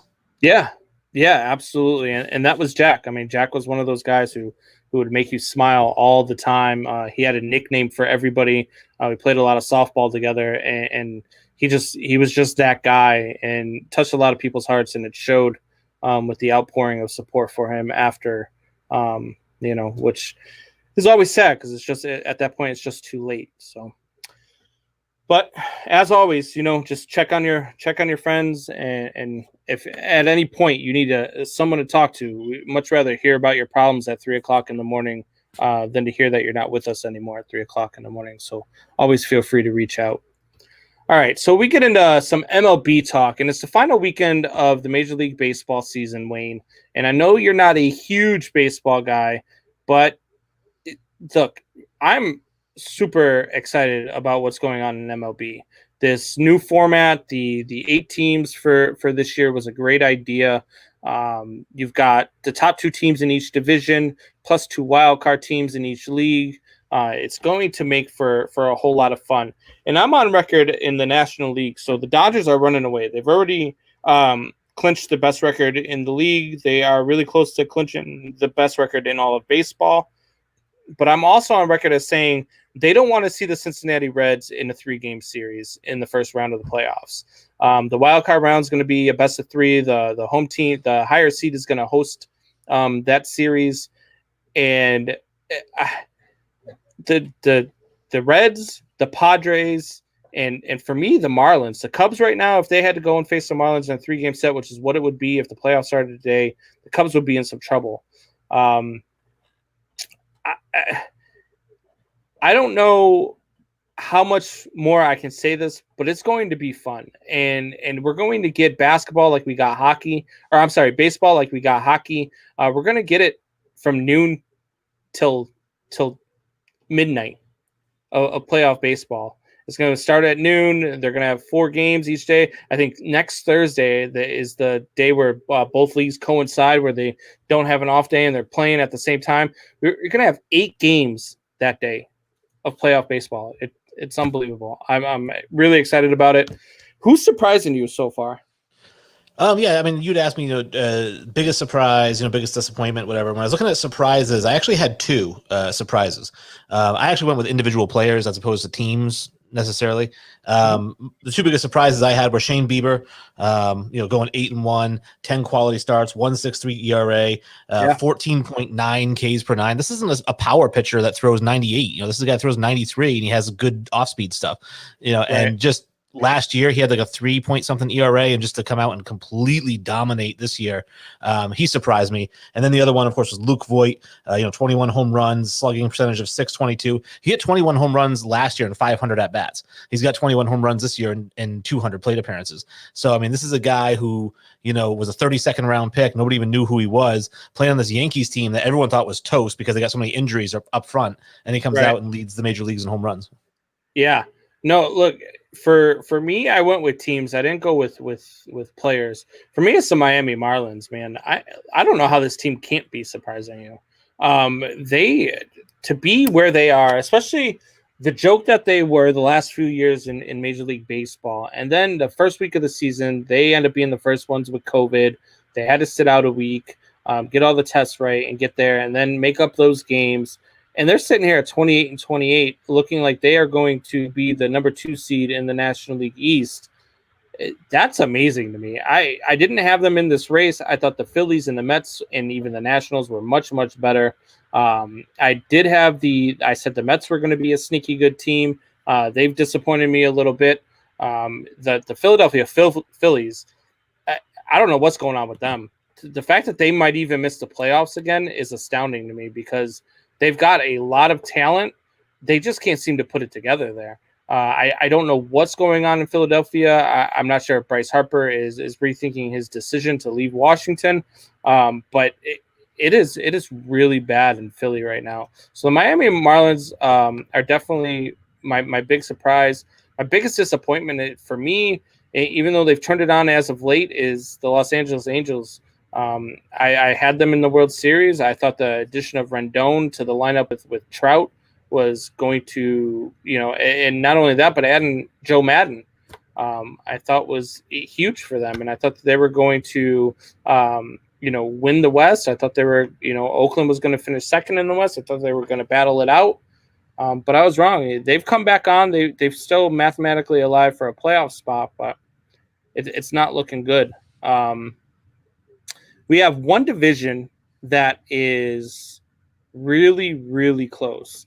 And so Minnesota and the White Sox have been going back and forth. And then the Cleveland Indians just came and swept the White Sox and crawled back into this division. They are now 2 games out. The 2 games separate the 3 teams. So Minnesota's up. The White Sox are 1 full game back. The Cleveland Indians are 2 games back. And this weekend is a crazy weekend. So the White Sox play the Cubs in the final weekend of this season. And you have the Twins are going to play the Reds, who are also battling for playoff positioning. And then you've got the Cleveland Indians, who are battling the Pittsburgh Pirates, who just took 3 out of 4 from the Cubs, who are trying to win the division. So it's not like they're laying down at all. So this division right here is up for grabs. Who do you see winning this division? I said it on day one. I said it halfway through, and I'm going to say it again, and it's the Chicago White Sox. I just think that they have so much talent. They're so deep.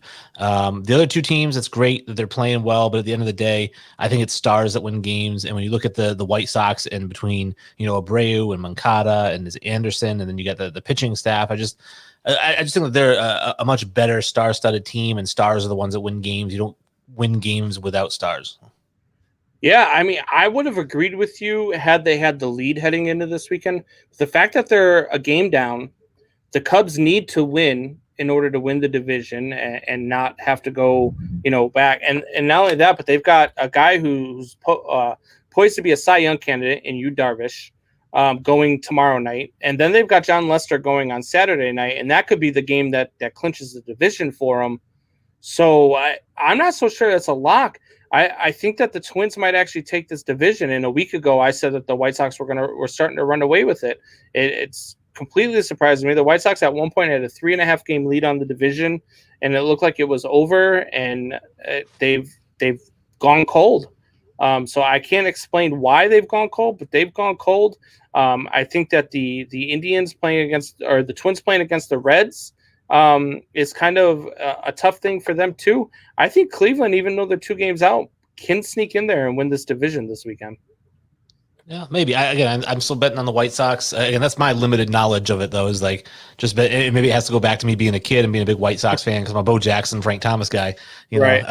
But I don't know. I don't know if the Twins or the the Indians maybe because I like Francona, I really do, and so that's Yep. a team that obviously good managers, and he's like Madden, right? He's just a really great manager. He's been there, he's done this before. He's been a wild card and gotten to the World Series, I think. So I mean, he knows what he's doing. So I could see Cleveland, I guess, coming through and taking it, but I'm still good. I don't think Minnesota. I would bet against Minnesota. Yeah, the White Sox. I picked the White Sox at the beginning of the season back in March to run away with this American League Central in a 162 game season. Then I picked them again when they did the restart and did the 60 game season. I just being a game back and having to play against a team in the final weekend that needs to win 2 out of 3 to win their division. I think just poses a daunting task, whereas the Cleveland Indians are going up against the Pittsburgh Pirates, who have been out of it since before this whole thing started. They're not a very good ball club. I think at one point they were like 9-23 or something like that. But they did just take 3 out of 4 from the Cubs, so it's going to be interesting. It's going to be fun to watch. Are you going to be watching any baseball this weekend? No, not over football. I think Saturday we're going on a family trip, and then football on Sunday.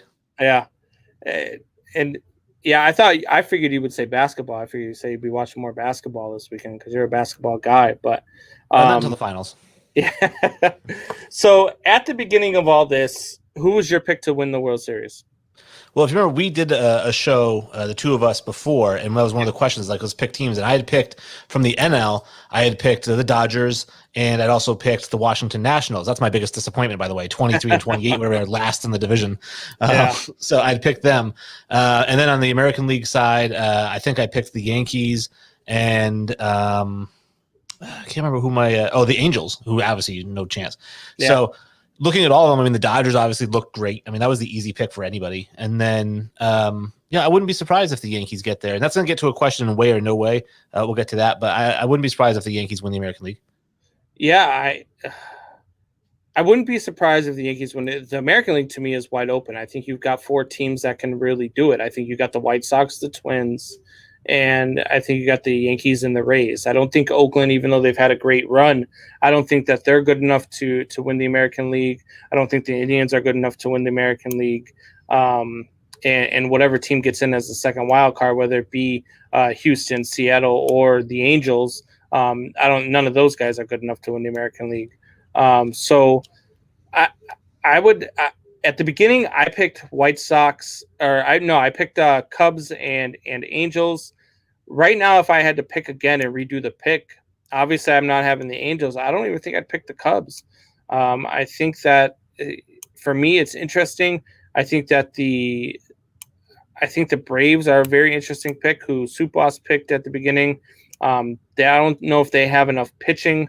I think that the Dodgers and I think I'd go with the Padres if I had to pick a team right now out of the National League. I think I'd end up with the Padres because I think that they're just playing the best baseball right now. I think that they are young. I think they're talented, and I think that they're hungry, and I think that they could absolutely go out and win the National League. And like I said, in a short series, I think the Dodgers are in trouble against a team like the Reds or the St. Louis Cardinals even.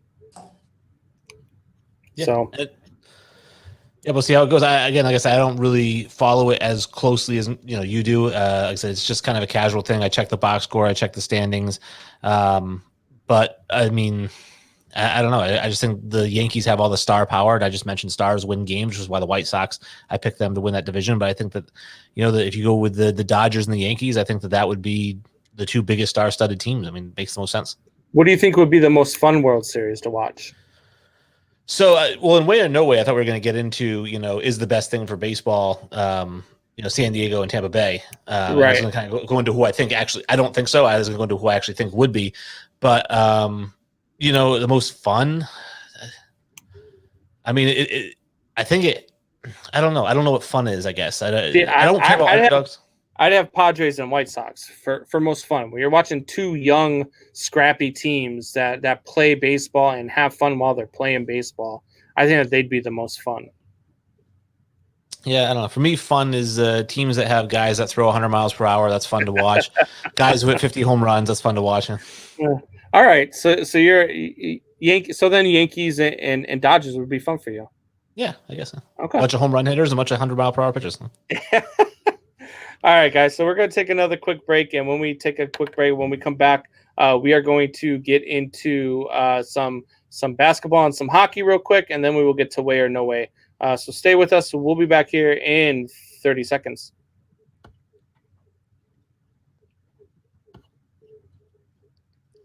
Bombard my brain, man, it's like this. I'm in a relationship with self-hatred, it's sick. And I wish I could explain the twistedness of my heart and my soul screaming, live! But still being drowned out by one little whisper in my mind. Quit. Yeah, quit like your father did. You're done, son, another rerun. I'm your fake too, boy. I'ma break you and take you from your family like I did him. And that'll make two. But today you're gonna listen. I'm sick of your lies no more. When you say no one will miss me when I die, I'm sure the pain of living inside this war is way less than quitting with my family left crying at the morgue. So the war's on and I'm no longer concealing you, and I am no longer healing you with a mask and vast array of legal drugs and gloves dealing that I take just to deal with you. Yeah, I'm gonna keep it real with you, and what people do or say to me is. All right, guys. So we're back. So, look, you're a basketball guy, and the playoffs are going on right now, and it has been crazy for me. I'm following. I'm starting to get back into basketball just a little bit. I did not see, and I know you didn't see this before the series started. I did not see the Miami Heat being up 3-1 on the Boston Celtics at all.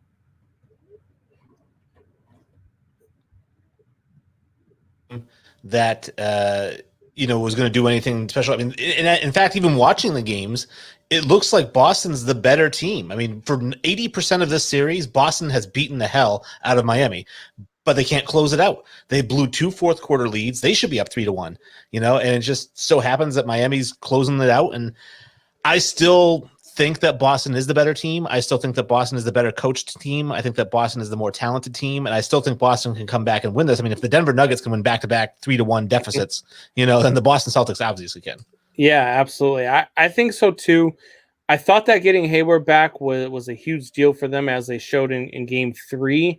But look, I've said it since the series started, and after they took Game 1 and then took Game 2, I was like, man, I wish the Bulls could get a guy like Jimmy Butler. I was like, but they'd trade him away for a bag of basketballs. Oh, wait, But look, Jimmy Butler looks insanely good. This Hero kid, who the hell is it? Well, and let's not, dive off the deep end here, because I saw a lot of people being like, Tyler Hero and how great he's going to be. Yeah, he had 37 points. He looked really good. Yeah. Do you know what he scored the game before that? I have no clue. Nobody does, because he just scored 37 points. So who cares what he scored before that? But the reality is, the regular season, he averaged 12 points per game. He had a good game. And so I call it the Steve Avery effect. I mean, you and me are the same age pretty much. You remember when Steve Avery in the Atlanta Braves, 1990, and everyone's like, oh, Steve Avery. Everyone wanted to get that Dunross rated rookie card, right? Because it was like Steve Avery was the man. Yeah. And it's like, Steve Avery had a good postseason. That's it. Tyler Hero's had one good postseason game. And then now when you talk about the Atlanta Braves, you're like, yeah, they have Maddox and Glavine, and who was the third one? Nobody ever remembers that it was Steve Avery. Well, I don't think Avery played with Maddox, did he? Because it was Maddox, Glavine, and Smoltz, and then it was Smoltz, Avery, and Glavine. I thought Avery was there at the end. Maybe because he went to Boston as a free agent, but anyways, the point is, it's you get all hung up on a postseason. It's very caught up. Was it prisoner of the moment? And you see Tyler Hero score 37 points. You're like, he's Luka Doncic. Whoa, no, he's not. Yeah, no, not at all. But look, he had a nice game. So you think that the Celtics can come back? So you don't think this one's over in 5? Nope. No. It could be. I mean, it wouldn't surprise me. Because like I said, the Celtics don't seem to have it together. But when you watch them play, they are the better team on the court. I mean, Jason Tatum is the best player on the floor. I know Jimmy Butler's having a great series, but I would take Jason Tatum 10 times out of 10 over Butler. Brown's looking solid. Kemba Walker has not looked great. but he is really great. He's just not been playing up to his level. Marcus Smart is just balling out. I mean, he's playing, leaving it all on the floor. And I know he yelled at his teammates after that second loss in a row and like was throwing stuff Yeah, I around was the locker just going room. to ask you about that. Like, do you think that had a positive effect or a negative effect on the team? Because they did come out and win Game 3 after that. It depends on what happened after that. I mean, that in itself, in a vacuum, I think had no effect.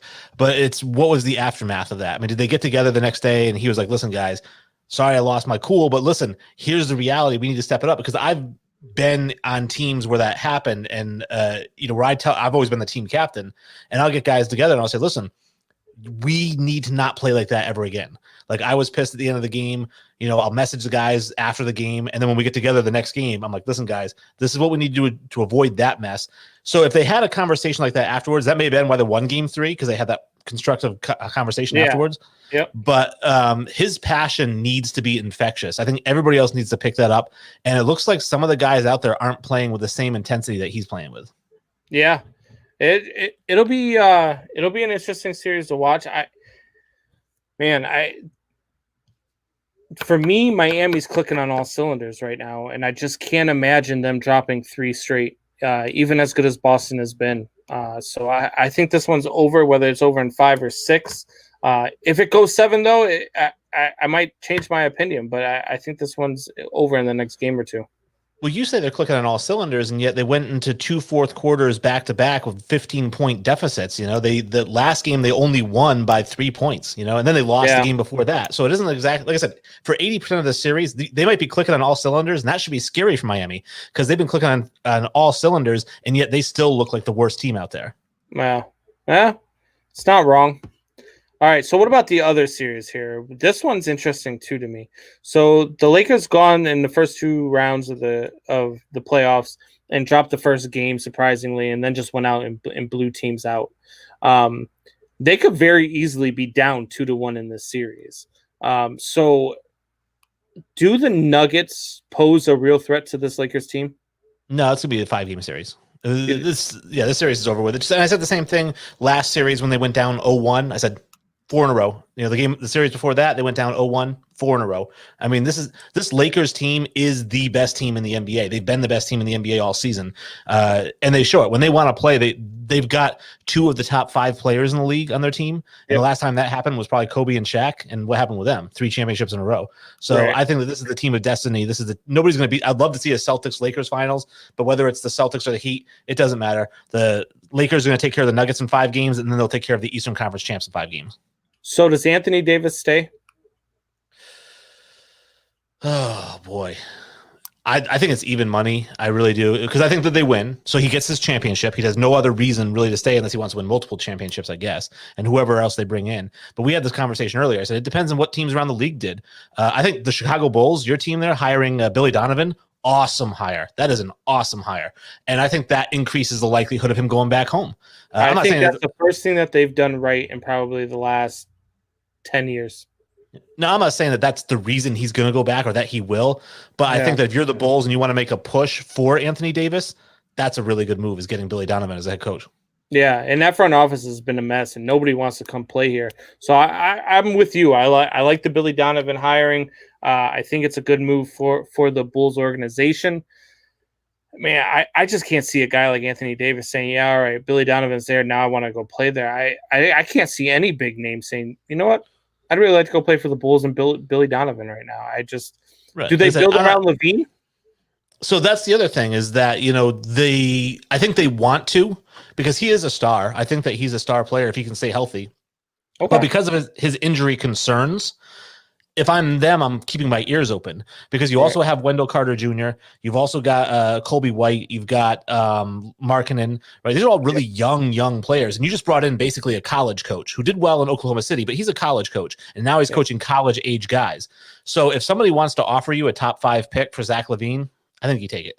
If you're the Bulls and you look at Zach LaVine, do you start having flashbacks of Derrick Rose if you try to build around him? No, because Derrick Rose was just a freak injury. I mean, Zach LaVine keeps having it reminds me more like Ken Griffey Jr., how he injured his wrist and then he injured his knee and then he injured his ankle. He just had injuries. Whereas Rose, as soon as he lost that explosiveness, he just became an average player. Right. All right. Well, I guess we'll see. Look, I'd be I'd be ecstatic to see the Bulls back to prominence.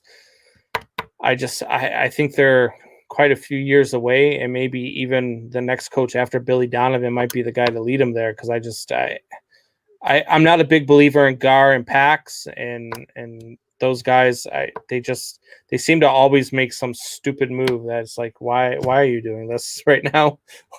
So well, I mean, if you think about it, the Boston Celtics brought in a college coach. Their best player was a 5'8" Isaiah Thomas, and they had 3 first-round draft picks and said, "Hey, trust us." You know. Yeah. So I think the Chicago Bulls. I mean, you bring in a guy who's essentially a college coach with a young roster. If they buy in and they can get one more young piece for Levine, it might be shorter than you think. I mean, Brad Stevens went to playoffs as like a 3 seed his first season. yeah, but the Celtics front office and the Bulls front office of Gar and Pax can't say, "Hey, just trust us," because nobody trusts them anymore. They've lost that trust. That's the problem. Well, the Celtics couldn't either. You have to remember, Danny Ainge offered all 3 of those first-round picks for Justice Winslow. So the Heat saying no actually makes him look smarter. Yeah. Good point. All right. So then I know your boy Sully is a huge Lightning fan. I know you're not very big on hockey. I am. I've been watching this series, and Dallas, they surprised the hell out of me in game 1. Then they surprised the hell out of me in game 2. When the Lightning jumped up 3-0, I thought the game was over. I thought it was going to end up being a 6-0, 7-0, maybe 7-1 game. And they held tight, and they, lost that game ultimately 3-2. The Lightning did destroy them in game 3. I don't see this. I don't see this series being over just yet. I think Dallas can absolutely come back and make a series out of this. I think this one goes 7, and then in a game 7 in the NHL, anything can happen. I know your boy Sully probably thinks that it's over. I don't know if you've talked to him about it, but I know he's big on his boys, but I think that they might be in a little bit more trouble than they realize. Well, he said it's over, and he says not has it had anything to do with being a homer. He said, they really should be up 3-0. If you think about like that first game that they lost, he said there was a point where the Stars had 4 shots on goal and they had 3 goals out of it because that doesn't happen in the NHL. He said the Lightning hit the post 5 times or something like that because they hit the skates twice. He goes, it doesn't have the Lightning is, even though they lost that game, they had the chances to be a better team in that game. They win the second game. They win the third game in a convincing fashion. He said, basically going into the series, he said it was going to be a 4 or 5 game series, regardless of whether it was the Stars or the Knights. It didn't matter because Tampa Bay right now is the most talented team and they're playing the best hockey. He said, so the Stars just got lucky game 1. He said, but expect the next 4 games to be Tampa Bay. See, I think the Lightning are a lot like your boy Sully. Okay. I think that they look good.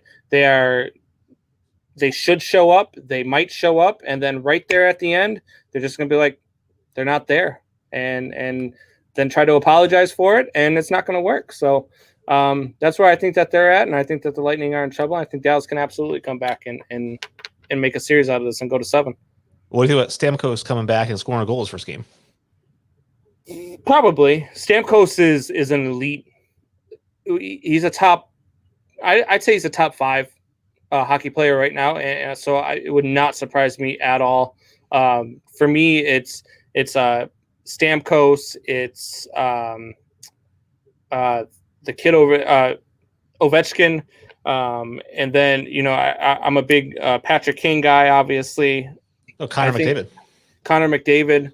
But Connor McDavid is probably the best player in the league. So I think, but Stamkos is right up there. He's a top 5 player in the league, and so I would not surprise me at all if he comes back and scores a goal in his first game. Well, he already did. That's what I'm saying. Last game he scored a goal. It was his first game back. Oh, see, I missed it. I didn't even realize that. And so that's why I was saying. So basically, you get this Tampa Bay Lightning team that's been steamrolling people all through the playoffs, and you just added one of the best players in hockey to their team who's healthy now. Yeah, I mean, yeah, but Dallas is that team. Every time we count them out, we counted them out against Colorado, and they went out and beat Colorado. And then we counted them out against Vegas, and they went out and beat Vegas. And now everybody's counting them out against the Lightning. So it would not surprise me, especially in the NHL. All they need is their goalie to get back to what he was, in those first 2 rounds, and they've absolutely got a chance. But I would say that counting somebody out isn't the same in all situations. In the sense that I'd say this, you're like, well, you counted us out against the Cleveland Browns. Now we're playing the Chiefs, and you're counting us out. Well, yeah, it's the fucking Chiefs. It's a little bit different. I mean, the Vegas Knights are a really good team. The Colorado Avalanche are a really good team. And the Dallas Stars kind of came out of nowhere. So be more like the Browns saying, well, you counted us out against the Jaguars, and now you're counting us out against the Bills. I think that's more of a fair comparison. Wow, I'm gonna tell him you compared the Lightning to the Bills.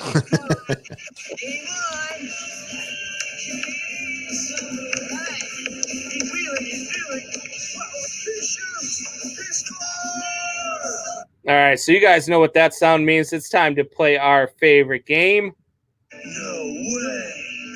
Yes way. It's way or no way. This is where we give you a bunch of statements. We either give you way or no way, or Wayne G gives you kind of way every damn time that we played this game. So here goes nothing. Way or no way, Wayne. We're going to start off here with baseball. We touched on this a little bit earlier. I was asking you about who you thought the most fun would be. My first way or no way is the best thing for baseball this year in 2020 would be a Padres versus Rays World Series. What do you think? Absolutely no way. Positively, without a doubt, no way, not even close, because the best thing for baseball is to get the most popular teams into the World Series so that people actually watch the World Series. You get the Padres and the Rays, nobody's going to watch that. You might watch it, Sully will watch it, but most people aren't going to watch that series. But you get the Yankees and the Dodgers, LA versus New York, it's probably the two most merchandise sold teams in all of baseball, the two biggest fan bases in all of baseball. That's what baseball needs, especially in a shortened season. You want to see the two most popular teams playing each other. You want to see ratings of 26 million people watching, not people tuning out to watch Game 3 of the Lakers blowing out whoever wins in the East. See, I think this is absolutely a way. I think the best thing for baseball is for two small market scrounging freaking two teams that just go out there and are dirty and play hard-nosed baseball. And that's what these two teams are. They're young, they're talented. Their whole thing right now is let the kids play. They want to get younger generations to start watching the game again. And this is how you do it. A Fernando Tatis in the World Series, it would be an amazing thing for the game of baseball. He could absolutely be the face of baseball if it wasn't for a Mike Trout, and if baseball actually did, well at promoting a face of the game. So Fernando Tatis to me is definitely a name that you can put in there. And then the Rays are just a great story. I mean, granted, they never really, draw well, but they don't have to draw well this year. They're going to be playing in a bubble anyway. There's no fans in the stands anyway, and they're playing very good baseball. I think that the Tampa Bay Rays versus the San Diego Padres would be a great World Series. I would definitely watch. I know Sully would watch. Baseball fans in general would watch that World Series. I know a lot of people had a problem a couple years back when it was the Dodgers versus the Astros. Everybody was like, oh, who wants to see the Astros in the World Series? And then the Astros end up taking them to 7 games, and it's one of the best World Series I ever watched. And that's coming from a Cubs fan who had just watched the Cubs win it in 2016 in a great World Series against the Indians. That 2017 World Series was a classic. And so I would absolutely believe that this would be a great thing for baseball to have a Padres versus Rays, or even a Padres versus White Sox type World Series. They would capture the over 55 demographic for sure. But I think that what they're trying to do is get the younger audience and kids like the Dodgers, kids like the Yankees. LeBron James roots for the Yankees. You get the Dodgers with Mookie Betts. This is big and it's good for baseball. What's not good for baseball, even if this is the best 7-game series, let's say you have Tampa Bay and San Diego, and it's the best 7-game series ever. They all go to extra innings. They're all decided by 1 run. I mean, it's just a phenomenal Atlanta Braves versus the Twins kind of World Series, right? Nobody's watching it, right? So what good is it? How does it help baseball? It doesn't. Having the best World Series ever doesn't help baseball unless people are tuning in. So I think having your younger players in there, though, does help you. I think it does help with the younger demographic, because the younger people that are watching the players that are full of the flair, which is like a Ronald Acuna Jr. in Atlanta, or Fernando Tatis in San Diego, Javier Baez in Chicago. I think that guys like that, you got Luis Robert and Tim Anderson on the south side of Chicago. So I think that the younger generation does care. I think that they would watch if it was something like that. I think where they would tune out in the younger generation would be a Yankees and Dodgers World Series. I don't think that they care about watching a Clayton Kershaw pitch or watching, the younger nobody's really. I don't see a whole lot of people talking about a Cody Bellinger. Mookie Betts might be the biggest name there. The Yankees, they're just that team that everybody hates, so nobody really wants to watch the Yankees outside of New York anyway. You think that the younger generation is tuning in to watch the players? Nobody's tuning in to watch the players. Major League Baseball doesn't promote their play. And the LA Dodgers have a 350 million person fan base. So do the Yankees. Tampa Bay and San Diego combined probably have 5 million fans. So I'm talking just in terms of ratings. Like I said, you could have a 4-game sweep, all of them 22-0, totally boring games. I guess that wouldn't be that boring, but totally crap games, right? Yep. And it would have better ratings with the Yankees and the Dodgers than the San Diego Padres and the Tampa Bay. And if I'm Major League Baseball, I don't care how bad the baseball is. Ratings are better for me than good baseball with bad ratings. All right. I disagree, but that's nothing new between me and you. Disagreeing is something that we do quite often. We do agree a lot, but disagreeing is definitely something that we do, especially when it comes to baseball. All right. So the next one here, we've got college football back. The Notre Dame just had to cancel their game because of positive COVID test.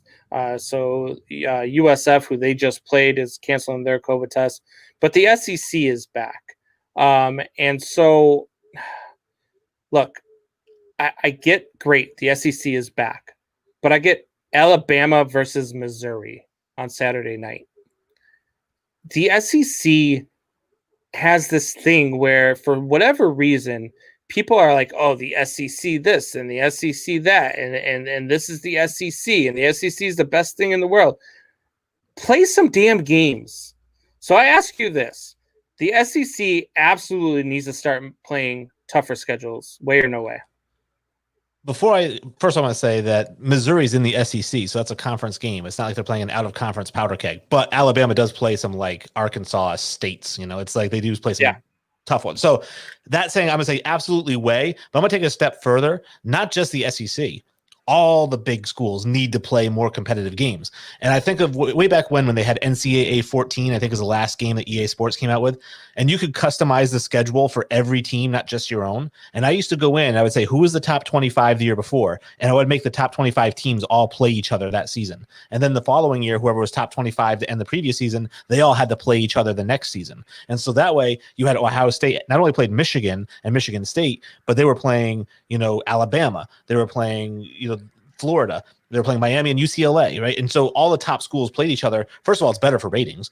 But secondly, I just think it gives you a better idea of who the best teams are. So if Alabama goes 10-0, I mean, who cares if they went 4-0 against out-of-conference teams that are Division I AA, and then they go 6-0 within the conference, which Missouri's in the conference. So I don't want to knock that Missouri game because they do have to play those conference games. But I think their out-of-conference games definitely need to be a lot tougher. Yeah, but if you're going to play a conference game, I mean, like, you'll play 9 games against Florida? Well, yeah, but I mean, instead of starting out against Missouri, why not play against Florida? You don't play Florida at all this year in your schedule if you're Alabama. Alabama's got Mizzou, and then they got Texas A&M, and then they got Ole Miss, and then finally they play somebody and they play Georgia, but then they play Tennessee, and then they play Mississippi State, and then they finally play another game against LSU, but then they get Kentucky, and then Auburn, who they always find a way to beat, and then Arkansas to end the season. Like, it's just so, I mean, you're playing against, you can only play SEC teams, and they went and found the bottom of the barrel of the SEC to play, with the exception of 3 games. I would say that their schedule is tougher than any team in the Big Ten, or, well, Big Ten just said they're going to play, but their schedule is tougher than pretty much anyone in the ACC, better than Clemson's schedule. Who are they play? Duke? Are you kidding me? The high school teams around here could be Duke. I mean, North Carolina, who's maybe back when Lawrence Taylor played. Notre Dame. I mean, who I guess they're all right, but Boston College. So the ACC is much weaker than the SEC. Can you imagine Clemson having to play LSU, Ole Miss, Georgia, Auburn? No way. You can mean they'd be 5-4. I'd love to see something like that. I mean, obviously, we're in different times right now with the whole COVID thing, and they're taking a step and only playing conference games and all this other stuff. But I just feel like the SEC, like if they weren't forced to play conference games, the SEC like this week, Alabama would be playing like Jones State of Blindville, Louisiana or something. Like they play so many Powerpuff, and then they would play obviously their annual game against like an LSU or Georgia. They do play one or two of those games a year, but 9 out of their 11 games are usually against really, really bad competition. Well, I'd say it's an incorrect statistic because I think they have to play more conference games than out of conference games. So I think they play but the 3 conference out of games conference are always against like Tennessee, Mississippi State. They don't never really do the whole Alabama versus Florida, Alabama versus Georgia, Alabama versus LSU, Alabama versus Auburn. Those 4 games should be on their schedule every year. They and play they always Georgia and Auburn every year. They play Auburn every year. They don't play Georgia every year. I believe they're both because the SEC is split into 2, right? Like the SEC East and West or something like that. Yep. And they have to play every single team in their division. I didn't know if Georgia was in their division or not, but I knew obviously they play Auburn every year because they're in the same state. So they play every year. But it's either Georgia or LSU. They play one of those teams every single year. The SEC is tough. And I understand what you're saying, that out-of-conference schedules in the past have been powder puff. I've seen them play, Buffalo They play Tech or LSU. something. They play LSU every year. Look, Alabama, Arkansas, Auburn, LSU, Mississippi State, Ole Miss, and Texas A&M are all in the same division. There you go. So they got to play those teams. So LSU and Auburn, they play every single year. Yeah, but Auburn's Auburn. I mean, Auburn's not they're not a powerhouse team. They're not. I mean, they haven't really been that great since Cam Newton. I don't know about that. Didn't they beat Alabama like just 2 years ago or whatever it was? They may have. I mean, Auburn's that team that just they can sneak in there, but they're not. I want to see them play against Florida. I want to see them play against Georgia. I want to see them, play these teams that they should be playing. There's 4 really good teams in the SEC, and then the rest are like the rest of the conferences. I think that they're you got your Florida, your Georgia, your Alabama, and your LSU. After that, I mean, give me a name that really sticks out to you that contends every year. Well, I mean, give me a name besides Clemson and Florida State in the ACC that contends every year. Man, And Florida State doesn't even contend every year. right. But they also, I feel like they play tougher schedules. I feel like they take on more because they have to get into, well, Florida State plays Florida every year.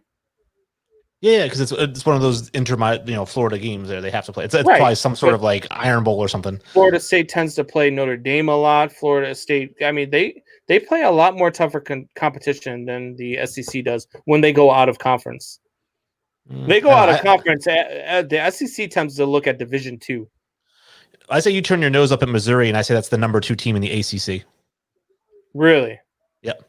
I don't know. I disagree. Okay. All right. So moving on, the next one here is staying in the college thing. We're going college football is losing its allure. Did it ever have allure? I mean, yeah. I mean, I look forward to college football every year. I mean, I'm a big Notre Dame guy, but I look forward to it every year. It always usually kicks off the week before the NFL season does, or 2 weeks before sometimes, and then you got your Saturday game, you got your Thursday games.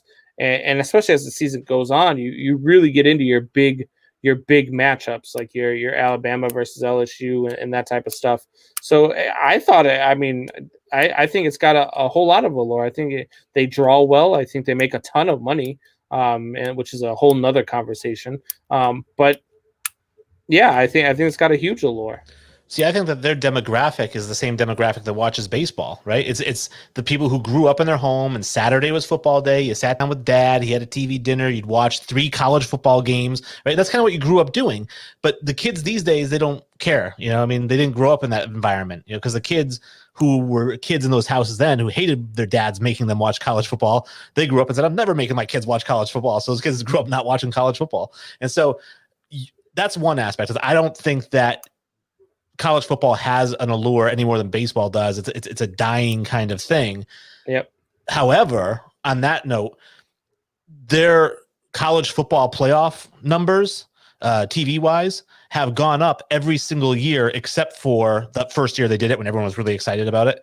Right. But other than that, it kind of went down that second year and then it started to go up again. So there is more interest in college football when you get to the playoffs, not the stupid Cotton Bowl and that crap, but like the actual college football playoff, which is why they should expand the playoffs to 8 teams and not just 4, because that's your moneymaker right there. But that's what your average fan is interested in. Your average fan isn't interested in not even Michigan State, which is a great rivalry. Your average fan doesn't even care about that game. Yeah, I see. I think it's losing its allure. I think that, like, for me this week, you know what's funny is that, so college football started this year, and I'm sitting there and I'm, talking with my kids and I'm playing around, and all of a sudden I see this thing flash across the screen, and it was college football scores. I'm like, wait, college football started today? I didn't even know. I didn't even know the season had started. That's how little that they've promoted playing this year. So yeah, I think it's losing its allure. I think it's losing its fans. I think this COVID-19 thing is horrible for college football. But yeah, I think that, in a few years, people aren't really going to even care about college football, with the exception of who's coming out in the draft. Well, and that's where I think that they're running into a rock and a hard place, right? Is they need to do the same thing that Major League Baseball needs to do, which is do a better job marketing your players. Players sell. When you tune in, to NFL, you're not only looking at fantasy football league, right? You're like, oh, is Jonnu Smith playing today? Is Josh Jacobs playing today? You want to see certain players play. In order to do that, you need to change your damn rules. Exactly. You can't market the players and not pay them for it. Mm-hmm. So just tweak a couple of things, because that's going to help college football. Say, hey, Justin Fields, whatever it is there, Trevor Lawrence, we want to put your face on this week, hey, Trevor Lawrence is playing against whatever, and we really want to market you. And for that, we'll give you $1,500, $2,000, whatever. Allow them to get endorsements in college. Allow them to do the things that they're going to do in 2 years when they go to the NFL anyway. College football needs an overhaul. They need these stupid rules to just go away. So yeah, no, I agree, but I definitely think it's losing its allure. All right, so next one, again, staying on college football here. The Big Ten plan of 9 games in 9 weeks to get a playoff bid is not going to happen with COVID-19. No way. I think that it is going to happen. I think college football has done a really good job so far of keeping everybody safe. And I think that's why the Big Ten came back, because they said, hey, we can do this, right? So they're going to follow their lead. The path has already been blazed for them. They don't have to blaze their own path. So just follow what everybody else is doing. They'll get 9 games in, every team.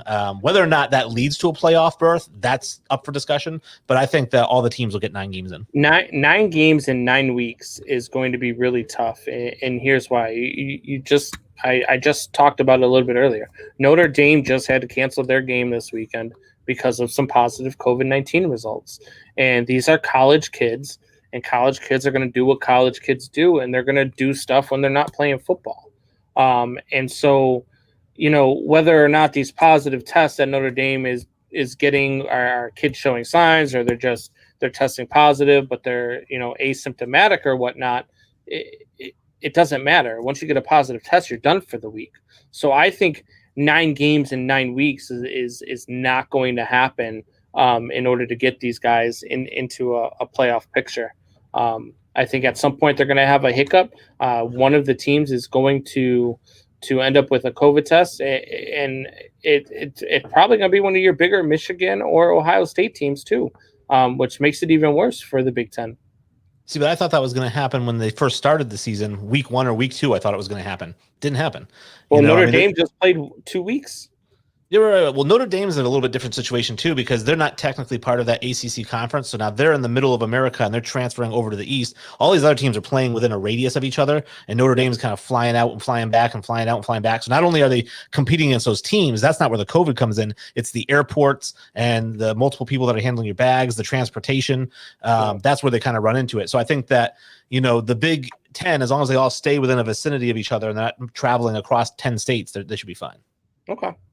All right, so the last one here is kind of one we touched on earlier when we were talking about football.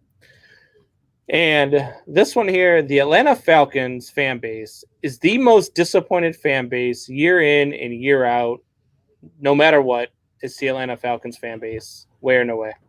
So no way. This shouldn't even be a discussion. They're not even in the discussion for the most disappointed fan base. Let me tell you what happened since 2015 with the Cleveland Browns. We're talking 3-13, 1-15, 0-16, 7-8, 6-10. How about their first round picks? Well, they traded a first round pick for OBJ. That worked out great. They drafted Corey Coleman, Johnny Manziel, Justin Gilbert, Brandon Whedon, Trent Richardson, and Barcavius Mingo, all with first-round picks after those disappointing seasons. I'm sorry, but if you're a Cleveland Browns fan, you, sir, are the most disappointed fan year in and year out. Have the Cleveland Browns ever blown a 28-3 lead in the Super Bowl? Not in their 0-16 season or their 3-13 season. So. Did the Cleveland Browns just blow a 29-10 lead to the Dallas Cowboys? Nope. the Atlanta Falcons fan base, year in and year out, they have hope. They've got a lot of talent. They've got a really good quarterback. They've got a defense. They've got a run game. They've got two really good wide receivers. And every single damn year, they do this. Cleveland Browns fans know that they're Cleveland Browns fans. They expect that they're not going to be very good. Baker Mayfield was the Messiah, right? He was the one that was going to lead them out. Remember, they were the sexy Super Bowl pick 2 years ago when they went 6-10. I think people outside of Cleveland made it that because I think it would be a great story. But I don't believe for a second that Cleveland Browns fans thought that. I'm a Chicago Cubs fan, and even in 2016, even when they were playing very well and they were headed to the World Series, I said, "There's at some point here they're going to disappoint me." I expected it. Because they're the Chicago Cubs, and that's what they do. And the Cleveland Browns fans are no different. Cleveland Browns fans expect to be disappointed every year. And Atlanta Falcons fans, they don't. They expect to contend. They expected that when they were up 28-3 in the Super Bowl, that they were about to beat the New England Patriots and Tom Brady and win a Super Bowl. And it didn't happen. Last week, up 29-10. Hell, up 39-30 with 2.5 minutes to go. 99.9% chance to win the game. And they blew it. And they lost. The Atlanta Falcons are absolutely the most disappointed fan base year in and year out. So you're saying that the Cleveland Browns, despite being the saddest team in the NFL year in and year out, they don't give their fans a reason to be disappointed because you Exactly. Right. Now, you know who I think is the most pleasantly surprised team year in and year out? Who's that? The New England Patriots. Because living here, I swear to God, this is no joke. Because if you don't live in New England, trust me, everybody around here, every offseason is like, Belichick doesn't know what he's doing. He didn't sign any big name free agents. Yep. He's, and then they go 11-5 and they go to the Super Bowl. And then the following year, Belichick doesn't know what he's doing. You know what my favorite thing to do is, Wayne? When a Boston team loses a big game, or when they do something, or when they look horrible for a short period of time, my favorite thing to do is to tune into Boston sports radio and listen to the fans completely do a cliff dive because that's what they do every time. I remember a couple of years back they went 0-2. Right? They started out the season 0-2, and they said, Brady's done. We need to get rid of Brady. We need to let Belichick go. He's done. They're past their prime. They just need to go about their ways. And what did the New England Patriots do? They finished the season 12-4, and they won the Super Bowl. So New England Patriots fans are the biggest high and low fans. New England fans in general are just they're here, and then they're here, and then they're back here, and then they sway so much. And I love listening to it because you guys win so much. I love listening to it when you're down. Yeah, that's what I'm saying about the Patriots is that they always think that they're down, and it's never as bad as they think it is. I'm like, you still have Belichick as the head coach, like Yeah, I said it for years. I say it must be nice to have God on the sidelines and Jesus Christ as your quarterback. It must be a great feeling. So, all right. Well, we're about out of time here. Why don't you tell the people at home where they can find you?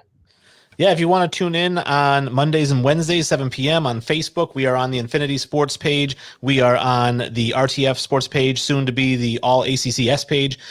We are on our YouTube, and also just visit the website, infinitysportspodcast.com. It'll take you everywhere you need to go. You can interact with us, and you can watch all the shows, and you can even download and listen to all the shows. He said All ACCESS page. All right, so All Access Sports is definitely coming. We got about another week before we launch that, but that's got some good things. We've got some shows coming from the West Coast that are interested in joining. We've got a bunch of other things that are happening, so we're excited for that. Thanks, Wayne. Thank you for joining us. Well, joining me, I should say, and giving the fans something to listen to other than just myself for 2 hours. I appreciate it, sir. Hey, no problem. But yeah, and you go ahead and tell your buddy Sully there. I will not forget him. Okay, I will mention it to him. Well, I mean, you just said that the Tampa Bay Lightning are like the Buffalo Bills, so I think you got him back. Huh? Yeah. All right. Have a good night, guys.